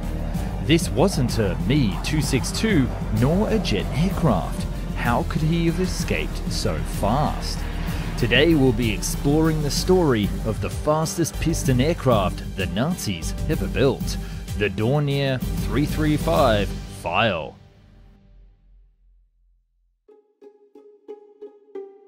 Claude Dornier was a German aircraft designer and engineer known for his unusual, although some might say weird designs.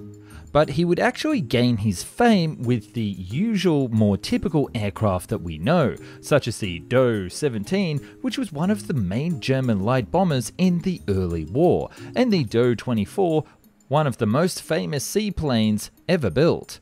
But his unusual side of projects is the most interesting and right up Found and Explain alley. He was experimenting way before World War II with this new concept of aircraft called push-pull engines on his Do-J and Do-X seaplanes. This propulsion method would combine 2 engines, and such as the name suggests, one would push the aircraft from behind and the other one would pull from the front. Whilst this concept had been done before, the trick that he came up with was to eliminate the extra drag created with separate engines in either pods or gondolas. And this is exactly the principle that would make the Do 335 possible. When the war was already in its full wake, the RLM, or German Aviation Ministry, which has such a complex German name that I'm not even going to try and pronounce it, made a request for a new Schnellbomber, translated as fast bomber, a light enough aircraft to strike fast and deep behind enemy lines, and also get away with the pilot still intact. Dornier would propose his Project 231 aircraft based on the P-59 design, which was developed as early as 1940, but he was shut down by Göring himself. Despite beating the Ardo, Junkers and Blohm-und-Voss competitors and winning the contract for the aircraft under the name the 8335, it would run into some complications due to the war itself. He would be informed that the aircraft was no longer needed, and instead, the Luftwaffe was now looking for a fast multi-role aircraft which could perform both close air support and fighter missions. So it was back to the drawing board yet again.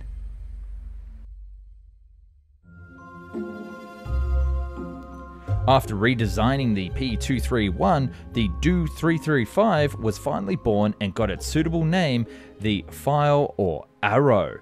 This aircraft was like no other in many different ways. It would be powered by 2 Daimler-Benz DB603 engines, 1700 horsepower beasts used for much of the bigger attack aircraft like the Me-410 or the He-219. This would give the new Do 335 immense power. They were located in the forward and aft section of the fuselage, with the aft one being used as a push and the forward one as the pull engine, which is pretty obvious by now. This engine placement will eliminate a lot of drag in flight, and in case of one engine failure, it would be relatively easy to control and land the plane, unlike traditional double-engine planes of the era. But let's talk about guns. The armament consisted of one 30mm Mk103 cannon mounted in the nose and a further 2 MG151 20mm autocannons, certainly enough to easily take down any Allied bomber or fighter. Apart from that, the weapons bay could also fit up to 1,000 kilos of bombs for its multi-role mission profile. Unlike other fighters at the time, the Do 335 had a very high ground clearance, and you could walk below the aircraft, which had a modern tricycle retractable landing gear. This was due to the very large propellers on the DB603 engines. This would be one of its weak spots, but we'll get to that in a minute. Below the tail section was a large ventricle fin that could be used for both added stability in flight and to protect the rear propeller from the ground in case of a hard landing. And here's the most interesting part: the Do 335 featured an ejection seat.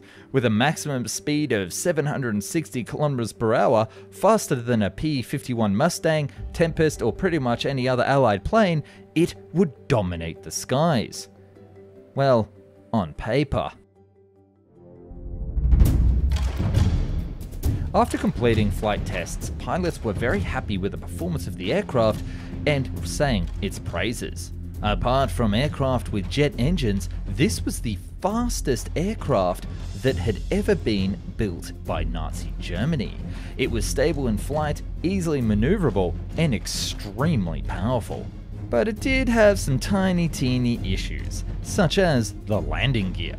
For an aircraft at its size and weight, the landing gear was too weak and would be prone to breaking when the pilot came in hard.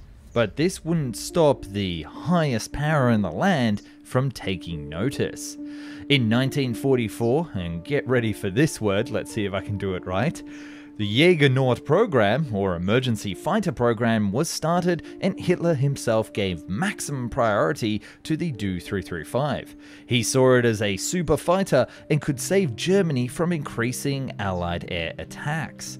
The plan was simple: to have around 2,000 Do 335s built by the end of 1946, which we know now is very optimistic. Even the He-219 was cancelled to give more production capabilities to this wonder plane.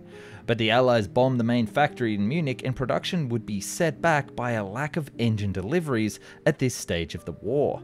However, pilots were trained slowly and steadily with a specialized two-seater variant made for this role, and that's the one that we've got featured in the video today. Apart from the two-seater variant, there were also several more interesting designs based on the original Do 335 platform. In 1944, Junkers and Dornier cooperated on a Zwilling, or double fuselage variant called the Do 635. It would be used as a recon and spy plane, getting the interest from Japan. But by 1945, it was cancelled due to, well, both Germany and Japan being cancelled from the war itself. Another interesting proposal was a jet-powered P-256 armed with four 30mm cannons and powered by two Heinkel Hess 011 jet engines, the same ones that were used in the Junkers U-287 bomber, along with a radar. This would be the ultimate heavy fighter to take on Allied bombers or pretty much anything else. Lastly, there was also the Do 535 or He 535. There was another variant that was to be used by Heinkel with a single jet engine instead of a rear piston engine. And seemingly as an encore, there was also the Do 435 that was actually built as a high-altitude fighter interceptor with elongated wings, similar to the TA-152 design. So this platform was immensely flexible and very popular with all of the other German aerospace firms.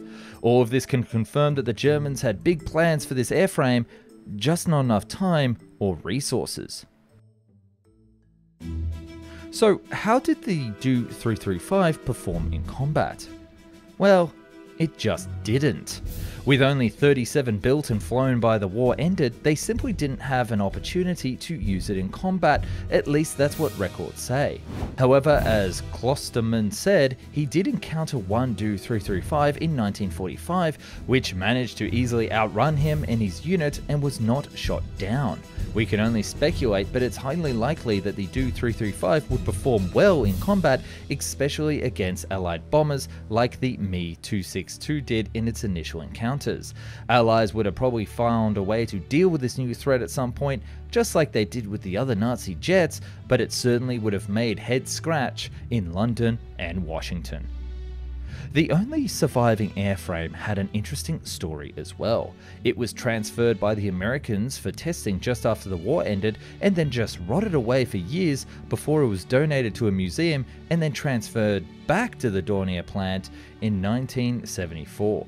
Then it was completely refurbished, and some of the engineers and workers who were working there were actually some of the original ones who worked on the first aircraft. So it must have been quite a sight to see one of your original airframes back in the shop. For years it was located in the museum in Munich until being returned to the National Air and Space Museum in the US in 1988, where it stands to this day. So that's it, the story about one of the most interesting German aircraft from World War II. Definitely could have been a game changer if it was adopted in time and with proper resources. But just to make it clear, I'm very much glad that it wasn't. A running theme for prospective Nazi projects, I guess. Thanks so much for watching. Please check out the other Nazi projects on the channel and write down in the comments for your suggestions on what to cover next. Also, if not, consider subscribing for updates and new videos.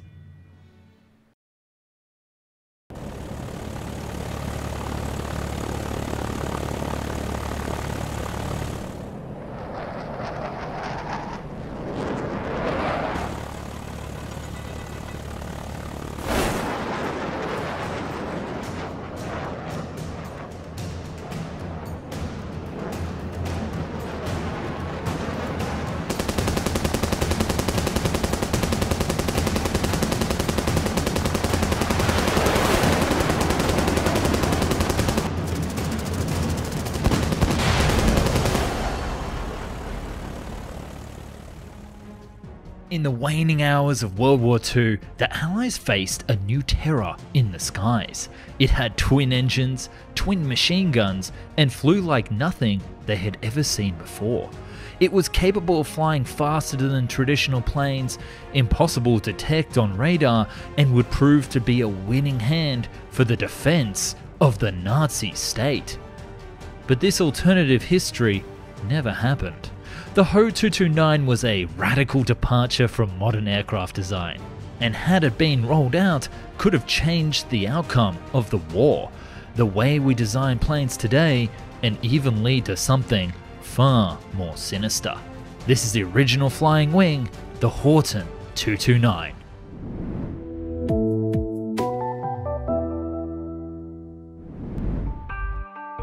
Since the dawn of aviation, one thing has been a dream concept for aircraft designers: a flying wing. This is an aircraft with no tail and that has no defined fuselage, essentially a wing as the entire aircraft. Crew, payload, fuel, and onboard equipment, all of it is housed within the main structure of the wing. Because that's all there is. After all, if you look at a typical aircraft, so much of its volume is wasted on areas that don't generate lift. As BBC Future noted in 2016, the flying wing design is not a common sight in the skies because it's an incredibly hard concept to make work. Remember, the main tail of any aircraft keeps it stable and prevents it from swerving or yawning from side to side. Therefore, a lack of tail makes the aircraft a lot harder to control.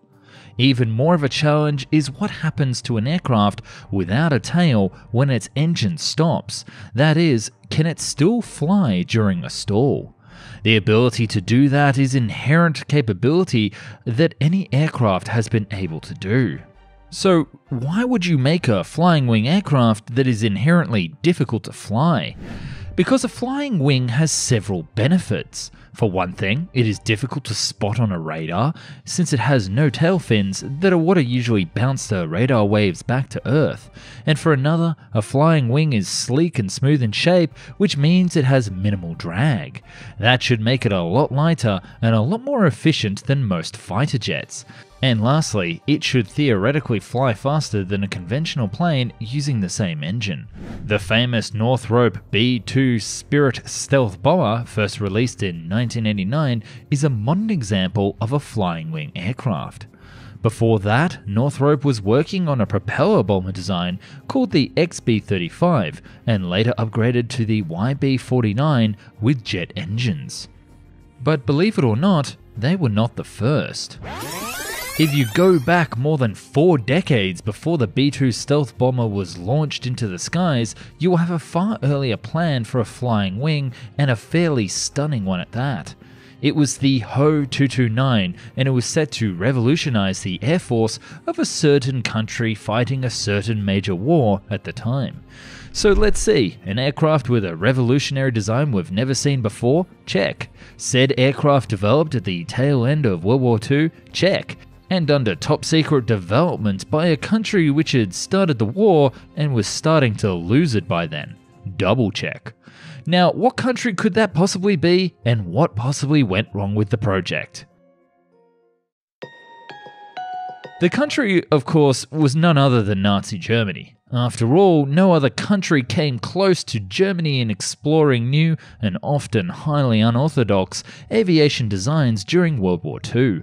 The Ho 229, or Horten HIX, was a Nazi prototype fighter bomber whose claim to fame was simple yet powerful. It was the first jet engine powered flying wing. The Horten Ho 229 was initially designed by brothers Reimar and Walter Horten and was to be mass produced at the... this is going to be a hard one to pronounce, guys, so hold on. Gute Wagenfabrik. Forgive me, anybody who speaks or understands German, for that horrible pronunciation. Okay, back to the show. Which was why the aircraft was also designated the Gothica Go 229. It should be noted that the original concept needed extensive redesign work done by Gothica in order for it to be primed for mass production, but we can't rule out the initial work done by the two designers. Walter and Reimar Horten had been designing aircraft since the early 1930s. At the time, Germany was still officially banned from having an air force due to the draconian terms of the Treaty of Versailles, signed after World War I. Sporting air clubs were set up all over Germany to overcome these restrictions by the Nazi Party, of which the Horten brothers were a part. It was those air clubs that became the foundation for Nazi Germany's air force, the Luftwaffe. It's been said that Reimar was a brilliant designer and Walter the audacious fighter pilot. Together, they made a formidable team. So how did these two brothers get chosen to design and build these top secret projects by the Nazi high command? They did so by winning a competition.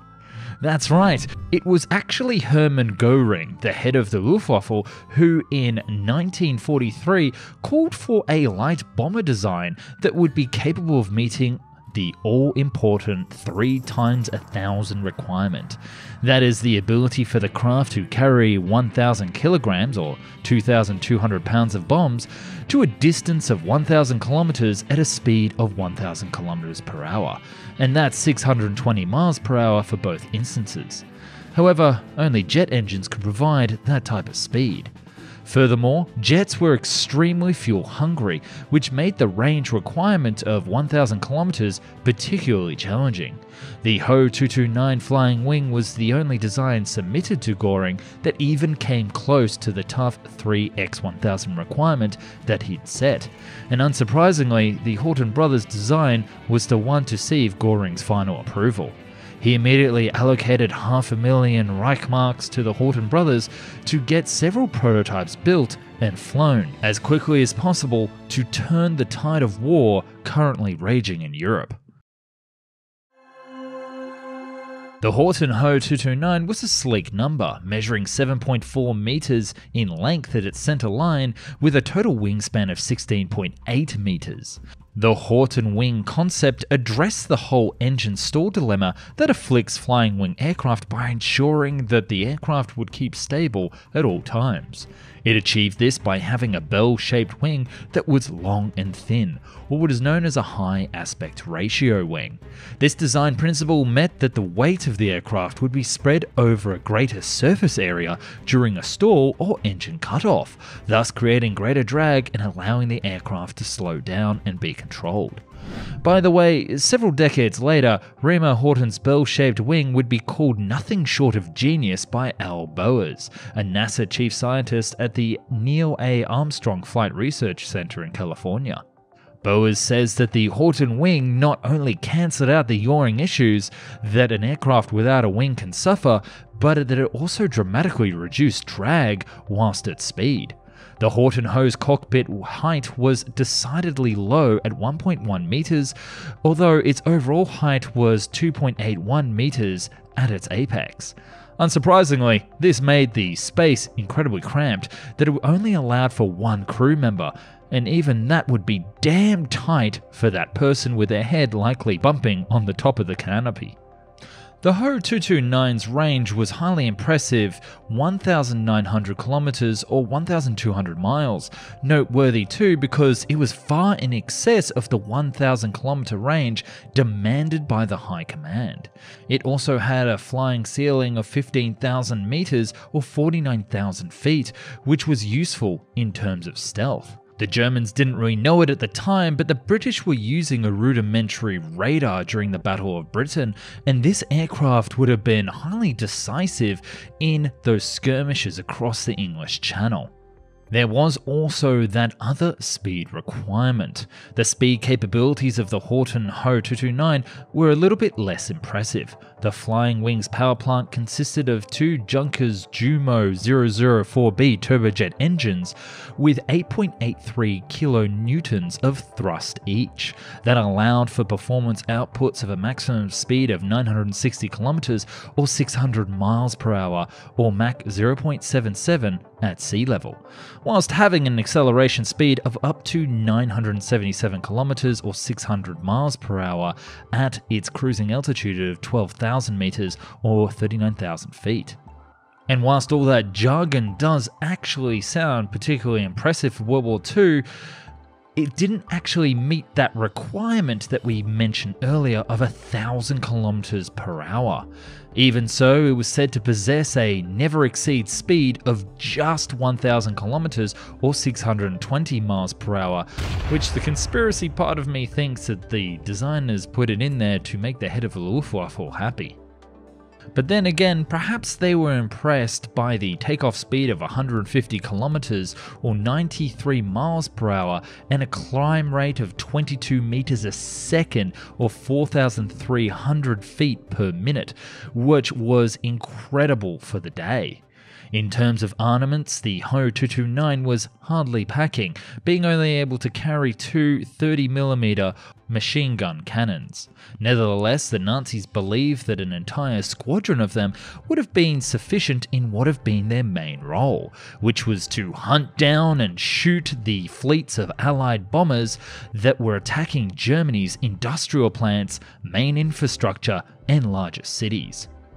By 1945, Germany was being crippled by Allied bombardments, and it was thought that the Horton Ho 229 could stop that. And once the industrial capacity of the country was saved, why stop there? Could the Ho 229 technology be scaled up in such a way to take the fight back to England, become the new air superiority fighter, or perhaps even take the fight to the United States itself? Alas, reality made all of these ambitious plans come crashing down. The prototype suffered many technical problems. The only jet-powered example had a successful flight in February of 1945, but crashed in another test a few weeks later due to engine failure, which killed its test pilot. And then there was also the timing. All of the frantic testing was being done in the last few months of World War II, with the Allied forces coming from both the East and West, taking out slowly all of Germany's industrial capacity. In fact, a half-completed prototype among 3 other unfinished models was captured by General George S. Patton's Third Army at the end of the war. As with so many examples of cutting-edge revolutionary aviation designs by the Nazis, the Horton Ho 229 was a case of too little, too late. But all was not lost. The Hortons had left the aviation world quite the legacy. The flying wing concept conceived by the Horton brothers no doubt inspired post-war designers in the US. One such aviation designer was Jack Northrop, who had been inspired by the Horton sports gliders of the 1930s, not to mention the Ho 229 captured by Patton and all of his men at the end of World War II. The American designer had been hard at work at the XB-35 flying wing bomber design in the 1940s, which was unsuccessful due to its massive vibration. It proved that the Hortons had been right to use jet engines instead for the Ho 229, and perhaps that bell-shaped flying wing would have solved many of the other stability issues of the XB-35. Of course, I've got a video on these flying wing designs right here on the channel. Of course, it goes without saying that Northrop, that name should ring a bell. It was indeed Northrop's company that would later develop the highly successful B-2 Spirit stealth bomber. There is no doubt that Northrop's stealth bomber designs was inspired by the Horton Ho 229, given how many resemblances are there. Interestingly, the flying wing concept wasn't even entirely that of the Horton brothers. That credit belongs to a German aerospace engineer, Hugo Junkers, that had already patented a flying wing design back in 1910. The Horton brothers simply took the flying wing concept to another, radically modern level. And I think looking at these original designs of 1924 makes me really want to make a video about it. Experts believe that the groundbreaking work of the Horton brothers was done much to pave the way for the superior efficiency of aircraft in the near future, with the possibility of improved drag efficiencies of at least 70%, which is a huge deal in the world of aviation. The Horton design also does much to even explain the flight of birds, who, after all, don't need entails in order to fly majestically, like the Pelican. But you might be wondering if anything was salvage of the bold Nazi project that came to a sudden halt in the middle of 1945. Today, the only surviving Ho 229 airframe, which was the third version of the aircraft, or the Ho 229 V3, is housed at the Paul E. Garber Restoration Facility at the Smithsonian Museum in Sutton, Maryland. It had been moved there in 2011 by the National Air and Space Museum so that it could be fully restored. This sole surviving Horton Ho 229 has been on display in the main hall since 2018, alongside other Luftwaffe aircraft from World War II. It is also the only surviving World War II era German jet prototype still in existence. That's one very unique exhibition. It seems that the Ho 229 represented a fork in the road in Nazi plans for world domination. While the program itself might have been too little too late, had it gone on to become hugely successful, it would have paved the way for insanely ambitious plans to create a huge juggernaut with eventual plans to bomb New York. And that, my friends, is actually part 2 of this tale that you can watch early right now on Patreon or channel memberships. Come find out the various and insane ideas that those Nazis had to take the fight to North America, and how the Ho 229 would have been the very foundation for that outrageous and audacious plan to take place. I've put a link in the video description and you can jump in to check it out today. Special thanks to all of those Patreons who have taken the time to support the channel so far, and your lovely names are up here on screen. Thanks again so much for watching.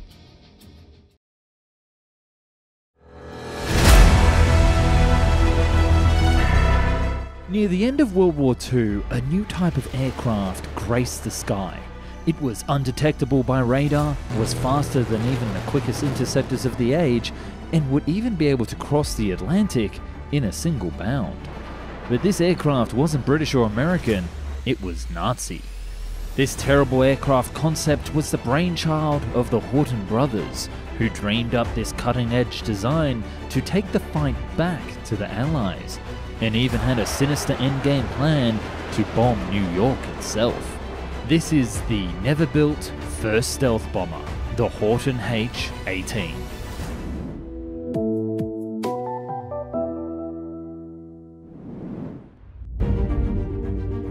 The plan, codename America Bomber, was more than just a top-secret Nazi aircraft, but in fact the first stage in a plan to assault and conquer the United States of America. The initial strategy was to harass the population centers of the East Coast, diverting US resources to home defense, and distilling the appetite of war of the American public. The plan also included a list of 21 targets, mostly aircraft manufacturers in the eastern seaboard, in an effort to ground the American Air Force. But its origins can actually be traced back to before the USA was involved in the conflict, to even before World War II. According to the book Spandau, The Secret Diaries of Hitler by Albert Speer, the Fuhrer was obsessed with the idea of New York in flames. In 1937, Messerschmitt hoped to win a huge contract with the Nazi government by showcasing a new plane design that could reach America, the Me-264. In 1938, the Luftwaffe's commander Hermann Göring gave a speech highlighting the lack of bomber power in the new German Air Force. I completely lack the bombers capable of round-trip flights to New York with a 4.5-ton bomb load. I would be extremely happy to possess such a bomber, which would at last stuff the mouth of arrogance across the sea. But it would only be later in the war in 1942 that the project would pick up speed. In April of that year, a project plan called America Bomber, with a K, was written and issued to several high-ranking officers. At the time, they believed that the HE-277, the Junkers Ju-390, and the Messerschmitt M-264 derivative would be fine for the mission if they were launched from the Azores Islands, which I'll get to in a minute. But in turn, each of these aircraft designs were proven to be unsuitable throughout the course of the war. The Me-264 couldn't be equipped with the required armaments for the assault, and the other aircraft lacked the range. Although it was rumoured that the Ju-390 did actually do a test flight to America, but this has never been proven. In 1944, the RML issued a requirement for a new type of aircraft, a strategic bomber that had a range of 11,000 kilometers or 6,835 miles for my North American viewers, as well as a bomb load of 4,000 kilos or 8,818 pounds. This of course would be perfect for a bombing run from Berlin to, say, New York, without stopping and without refueling. The top 5 German aircraft companies got to work and submitted designs. Unfortunately, none of these designs met the strict requirements needed and would force the Nazis to secure the Azores Islands, stock them with a battalion, and then use them as a forward bombing base. A requirement that was looking increasingly more troubling with the state of the war changing under their feet. There was also a second round of revisions to come up with solutions, but apart from flying to America, ditching the bomber and returning via submarine, there was little improvement. But there was one team that was omitted from the selection of aircraft designers: the Horten brothers and their flying wings. They had been omitted only because the powers that be didn't think that they would be interested in bomber aircraft, focusing solely on smaller fighter planes. The German command couldn't have been more wrong. The Hortens knew that they could overcome these design failures and got to work over Christmas of 1944 concepting their new transatlantic bomber. They cooked up a rough draft with weight calculations for fuel, crew, armaments, landing gear, and bomb load. Some of these concepts had up to 8 jet engines, but they settled on 6 as a nice middle ground. It would be a flying wing design, based on the engineer's previous works. Flying wings had several advantages over previous types of planes, with the entire surface area dedicated to generating lift. The aircraft could be 20 to 30% more fuel efficient and have a greater range. Because of the flying wing's smaller cross-section, it could also have a smaller radar profile, making it the world-first stealth bomber. But it wasn't without flaws, such as handling issues and requiring new types of engineering. This is the final Brothers design that they came up with. It would be called the Horton 18, and it would have a crew of 4. It would have a length of 19 meters, a wingspan of 40 meters, and a wing area of 150 meters squared, which is staggeringly gigantic for the time. This flying bomber would use 6 Jumo 004B turbojets, burying them in the fuselage with the air intakes on the wing's leading edge. With these engines, the plane could cruise at 750 kilometers per hour and a never-exceed speed of 900 kilometers per hour, which, as you know, is practically double the speed of Allied aircraft of the era, making interception almost impossible. While range was never formalized, it is believed that it could do trips across the Atlantic with ease, with its payload of 4,000 kilograms of bombs. Despite weight and speed being a critical issue, the brothers managed to not only get in a topside defensive turret, but also forward-facing guns of some description. I wouldn't suggest that the plane would be useful in a dogfight, but it could certainly defend its own as it outran the enemy of the time. The landing gear, a new tricycle design, was created in such a way that it could be jettisoned after takeoff, along with some rocket boosters to help it get up to speed. The plane would then have to land on a forward skid when it returned to Germany. The entire aircraft would be constructed from a wood frame and carbon-based glue, resulting in an even more diminished radar signature. Whilst the engineers probably never really made it with radar in mind, at the time the Allies had rudimentary radar, and this would have allowed the aircraft design to scrape through undetected. The brothers presented the final design by February 25th, 1945 in Berlin. At the presentation, the original 5 aircraft companies were questioned if the concept was feasible and if it could actually be built. The rebuttal from the snub firms was silence, but you could tell that they were plotting something. The flying wing was superior to any of their original designs. A few days later, the brothers were asked to attend a meeting with Reich Marshal Göring, who informed them that the aircraft was to go ahead and be built in partnership with the Junkers company. If these brothers could pull it off, it would not only secure a huge propaganda victory for the German side, but the idea to invest in such a futuristic aircraft would secure Göring's failing reputation, perhaps securing himself safe passage in the likely event of Germany's defeat. The brothers had the funding, the knowledge, and the new industrial capacity. So, why did this miracle bomber never take flight? You have to keep in mind that the 2 brothers back then were somewhat unproven, and the so-called brilliant minds of the Junkers company didn't exactly trust their newfangled flying wing concept. Thus, it was at the first meeting to begin production that the brothers found themselves not in command and working with a committee of engineers who went over the flaws of the design. They had even invited some Messerschmitt engineers to the table as well, despite having nothing to do with the concept, refusing to move forward with the approved design until the engineers had had a chance to make some significant changes. The first major change was a huge vertical fin addition to the rear of the plane and a rudder to control the plane in motion.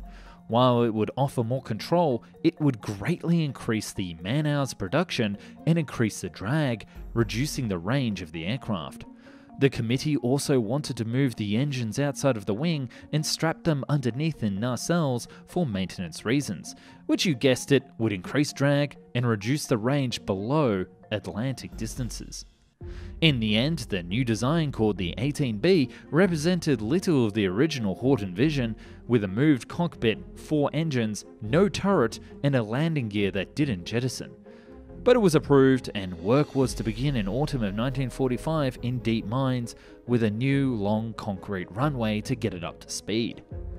A side note here, there was also records of a further derivative of the A version merged with the improvements of the B version called the C or the B-2 version. It's hard to say what it actually was with little remaining of the project, but apparently it had 6 engines with a turret in the middle of the wing and had a huge tail even bigger than the B version.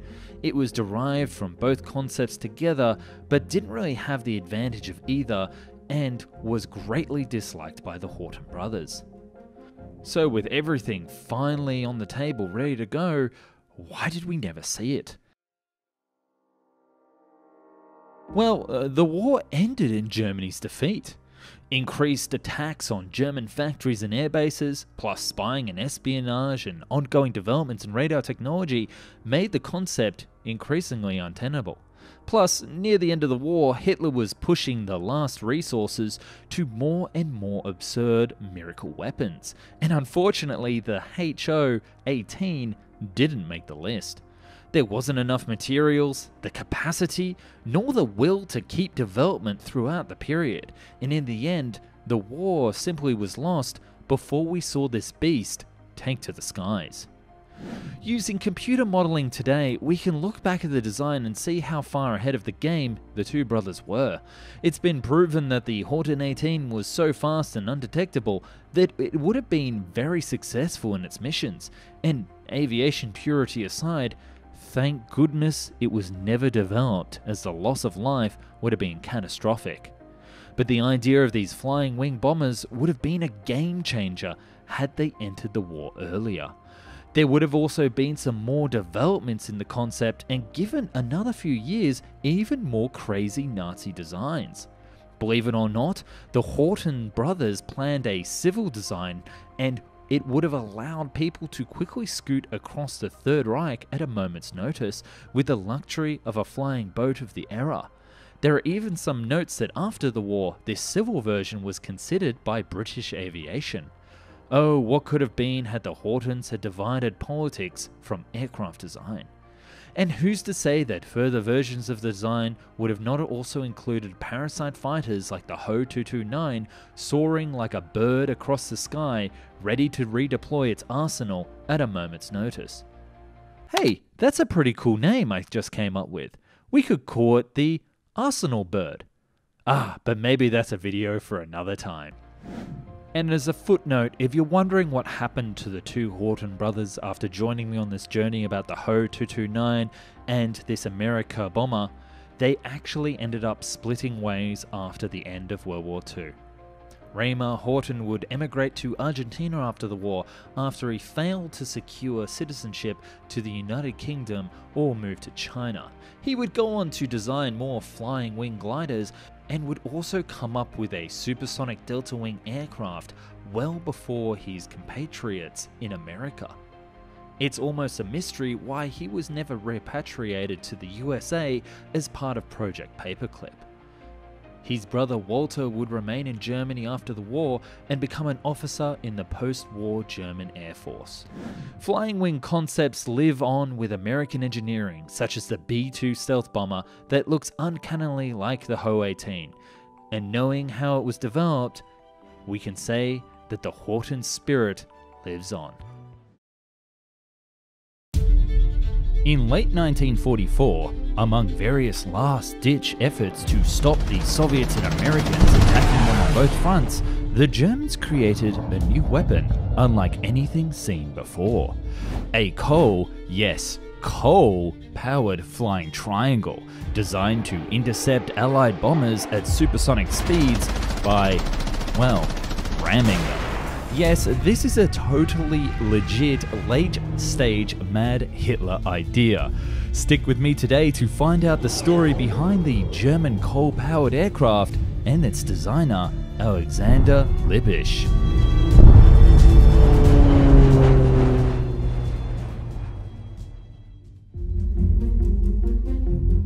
Near the end of the war, the Nazis were getting desperate. On the east, they had the colossal Soviet war machine advancing, and the Allies had just opened up a new front in France. The Germans didn't have access to vast African resources as before, and their sea routes were getting cut off one by one. Thus, any new plane designs would have to forego the materials, the technical designs, and even ace pilots. Simply put, they needed a cheap air solution that they could build en masse. Enter in our hero of the story, Alexander Lippisch. The roots behind the coal-powered project go back to the early years of the war, when Alexander Lippisch, while working on the Me-163 project, had an idea of his own. The Me-163 itself was designed as a rocket-powered interceptor and had the future plan to be a supersonic one. But Lippisch thought that there could have been more done with the concept. He realized that if the design could be extremely cheap, it could also be mass-produced and be used effectively against Allied bombers, as long as it ran on an abundant fuel source. Not oil or petroleum, but coal. But I'll get to that in a minute. This possible aircraft simultaneously would allow Germany some respite from Allied bombing raids, and also save resources that could be used elsewhere in the war effort. The concept went through several design iterations, names and variants, such as P-11, P-12, P-13A, but it's the finals that we'll be focusing on, the P-13B, and the production model, the DM-1. And excuse my German, because these were Ausflipping Wahnsinnig. The P-13A was more of a delta wing design than a flying wing aircraft, because of the large fin on top of the fuselage, and the interesting thing about it is that this would also be both the cockpit and the vertical stabilizer with a rudder in the back. Hence the issue with the designation, because flying wing designs does not incorporate vertical control surfaces like this one did. In front of the aircraft was an intake for the ramjet engine situated just below the cockpit, so it's more like a ramjet with a passenger strapped on top. Ramjet engines back then needed a starting speed to work, so the P-13A would either be launched by the catapult, rocket boosters, or piggybacked by another plane to a certain altitude and speed, which you'll see in a minute is most likely the scenario. But now comes the crazy part that you have been waiting for. The fuel for the chlorine engine was coal. You see, in the late years of the war, pretty much everything was scarce, and Lippisch thought that this would be a perfect option to create an aircraft that wouldn't be kerosene dependent. The way this engine would work would be by positioning a mesh basket filled with coal in granules inside the intake, which would then release carbon monoxide when ignited during flight, mixing it with compressed air, and then use this mix as a propellant for this aircraft. Unfortunately, this idea, although good on paper, proved to be just that, an idea, and the engine was never actually tested in flight. But I am getting ahead of myself. You might have also noticed with this design that there is something important missing on this jet, at least for an interceptor. Where are the weapons? Well, wait till you hear about this part. There was of course an option, especially the latest model, to have one or two autocannons, most likely in the range of 20mm MG151s, although it's hard to say if such a small aircraft could even carry that large of a cannon. Another option were high-caliber machine guns, but the main idea behind this aircraft was to use it as a kamikaze plane, sans the pilot killing themselves like the Japanese. As you can see, the wings were very thick, and the reason behind this is the leading edges of the airframe were reinforced. The P-13A would actually ram the Allied bombers at high speed, targeting either the tail or wings, making them uncontrollable and forcing the crew to abandon them. The pilot would then perform another run if possible, and if the aircraft was too damaged, simply jump out and parachute to the ground. Because with this design, landing wasn't really an option. Although later on during development phase, a skid was also actually added to the bottom of the fuselage, I guess for very lucky pilots to further test their luck with landing this thing. Making extremely cheap aircraft to just have it fly a suicide mission doesn't sound like it would make any financial sense. Well, there's actually more to it. By the end of 1944, the P-13A was actually developed enough to enter the prototype and flight testing phase, and a glider, now designated the DM-1, was built and tested started near Vienna. The project was heavily set back because the workshop was bombed, and then the prototype and team were transferred to Munich, where the flight testing continued. But by this time, the records indicated that Lipicic had already lost interest in the project and knew that it would never come to life.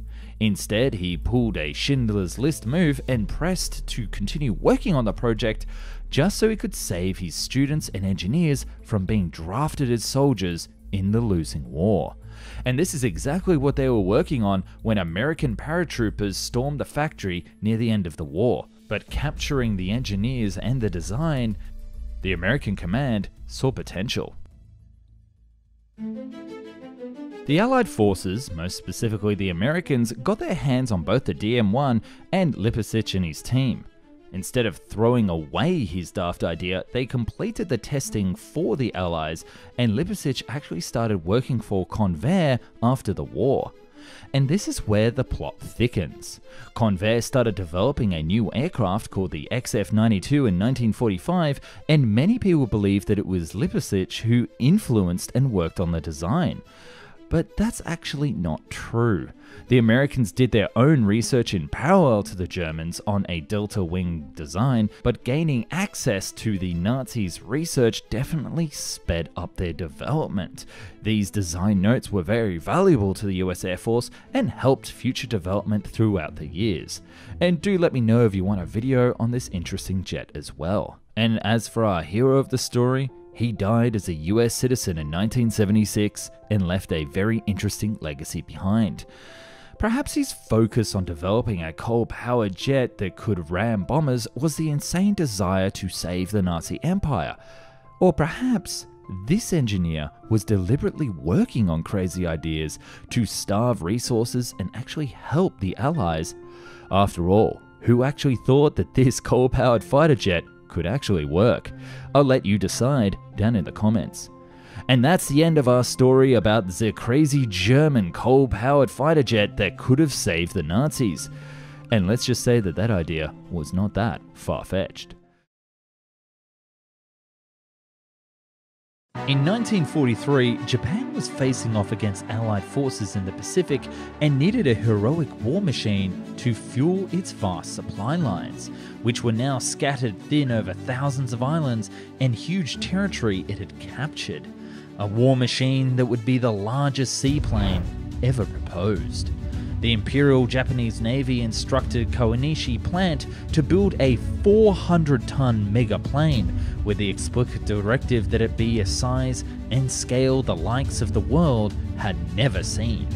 These gargantuan stats belonged to what would have become a gargantuan aircraft, the Kawanishi KX-3, or as I like to call it, the Godzilla plane. It may have never been built, but for some aviation enthusiasts, the fact that it was even considered in itself is a remarkable feat of imagination, if not a touch of wishful thinking or even arrogance. Why was this mega aircraft proposed, and how would have it changed the tide of war in the Pacific? Let's jump into it.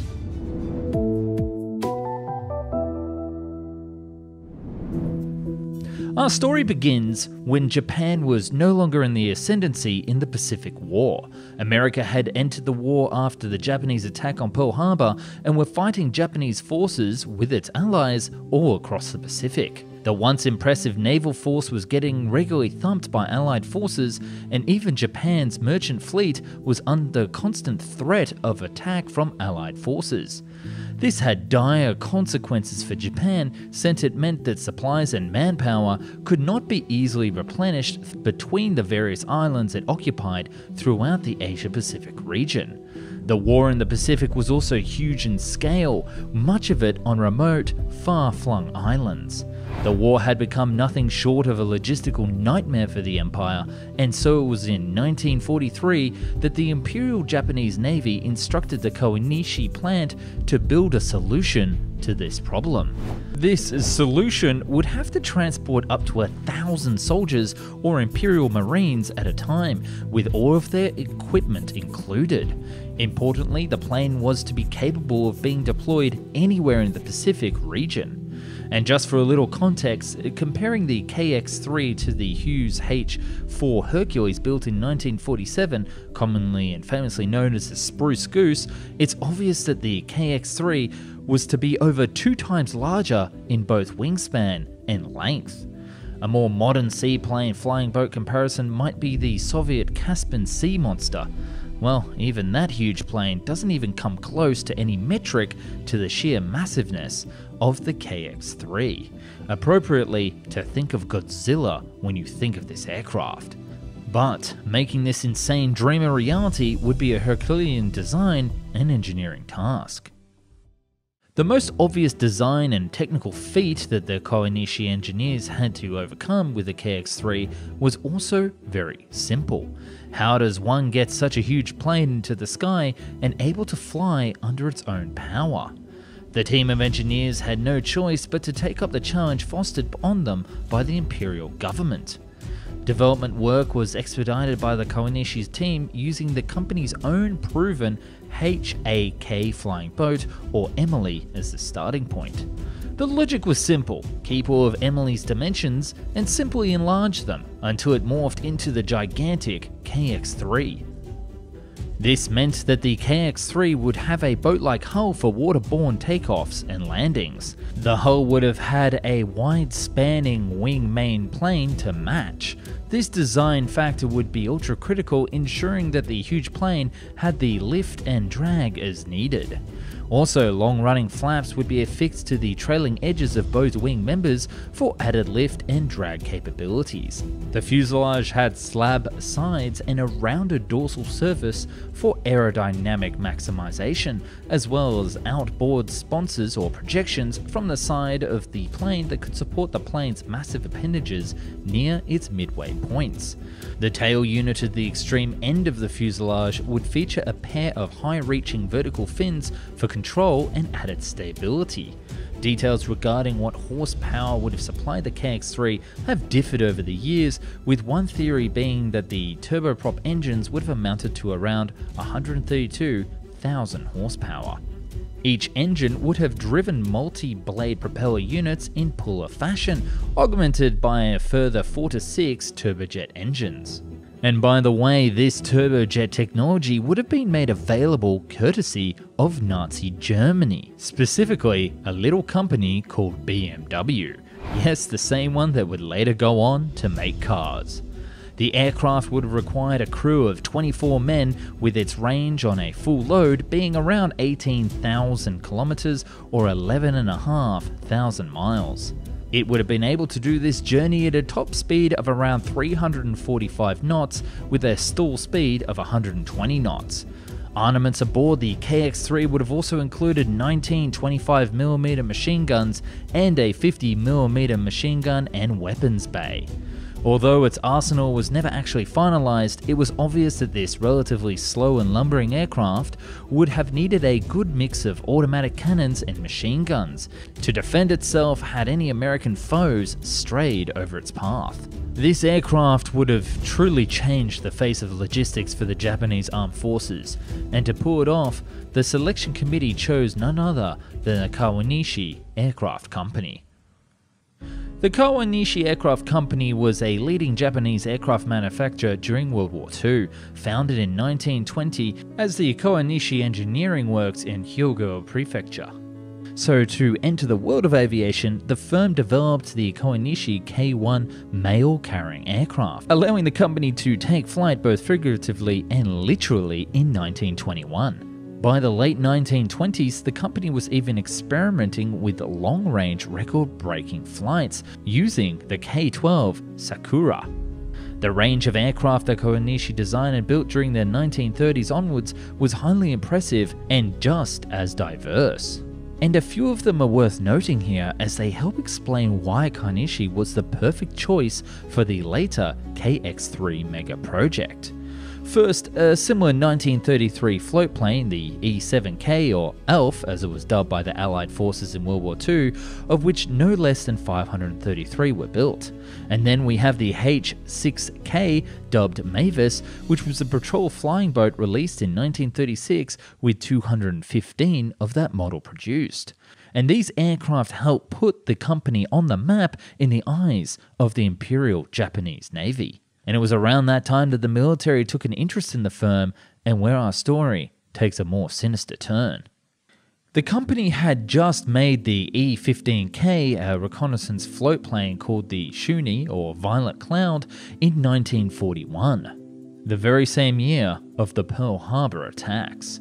With Japan now entered a war against one of the world's most fiercest opponents, Kawanishi Engineering Works were set to full power with the development of other aircraft like the famous Emily Patrol flying boat, and scores of other prototype planes were made but eventually not mass-produced during the war. But this was the evidence needed to show how just prolific and ambitious the company was in its quest to make aircraft for Japan's military.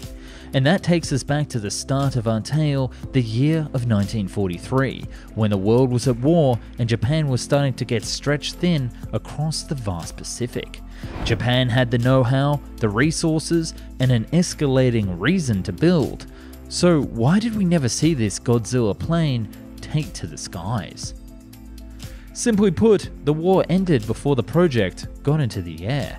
It's noteworthy that several of the NE-201 turboprop engines were already supplied and the airframe was actually under construction by the time the war ended in 1945. So it's fair to say that the KX-3 was a serious project that was well underway, and had the war kept going, we would have seen it in service. Even after Japan's defeat, Kawanishi continued to design and produce flying boats such as the PS-1 and US-2, although the company would eventually be known as the Shin-Meiwa. That very same conglomerate continues to operate to this day in the same prefecture as Kawanishi. This firm is an important player in the international aviation supply chain, including for companies like Boeing, which is a kind of funny turn of events. The imagination can only marvel and the mind boggle at what the Kawanishi KX-3 might have looked like had it actually been built. And I, for one, am a little bit sad that we never got to see it, even though it was built for controversial reasons. Speaking of trying to build something, you may have noticed that I have joined Instagram, TikTok, and Facebook, as well as Discord, with Found and Explained social media channels. So if you want to see other stuff like behind the scenes, then give them a follow. But if you want to take it a step further and become a supporter of the channel, then consider joining our Patreon or becoming a channel member. You get special access on Discord, get to see videos early, and even suggest future topics that you'll see right here on the channel. Thanks for watching.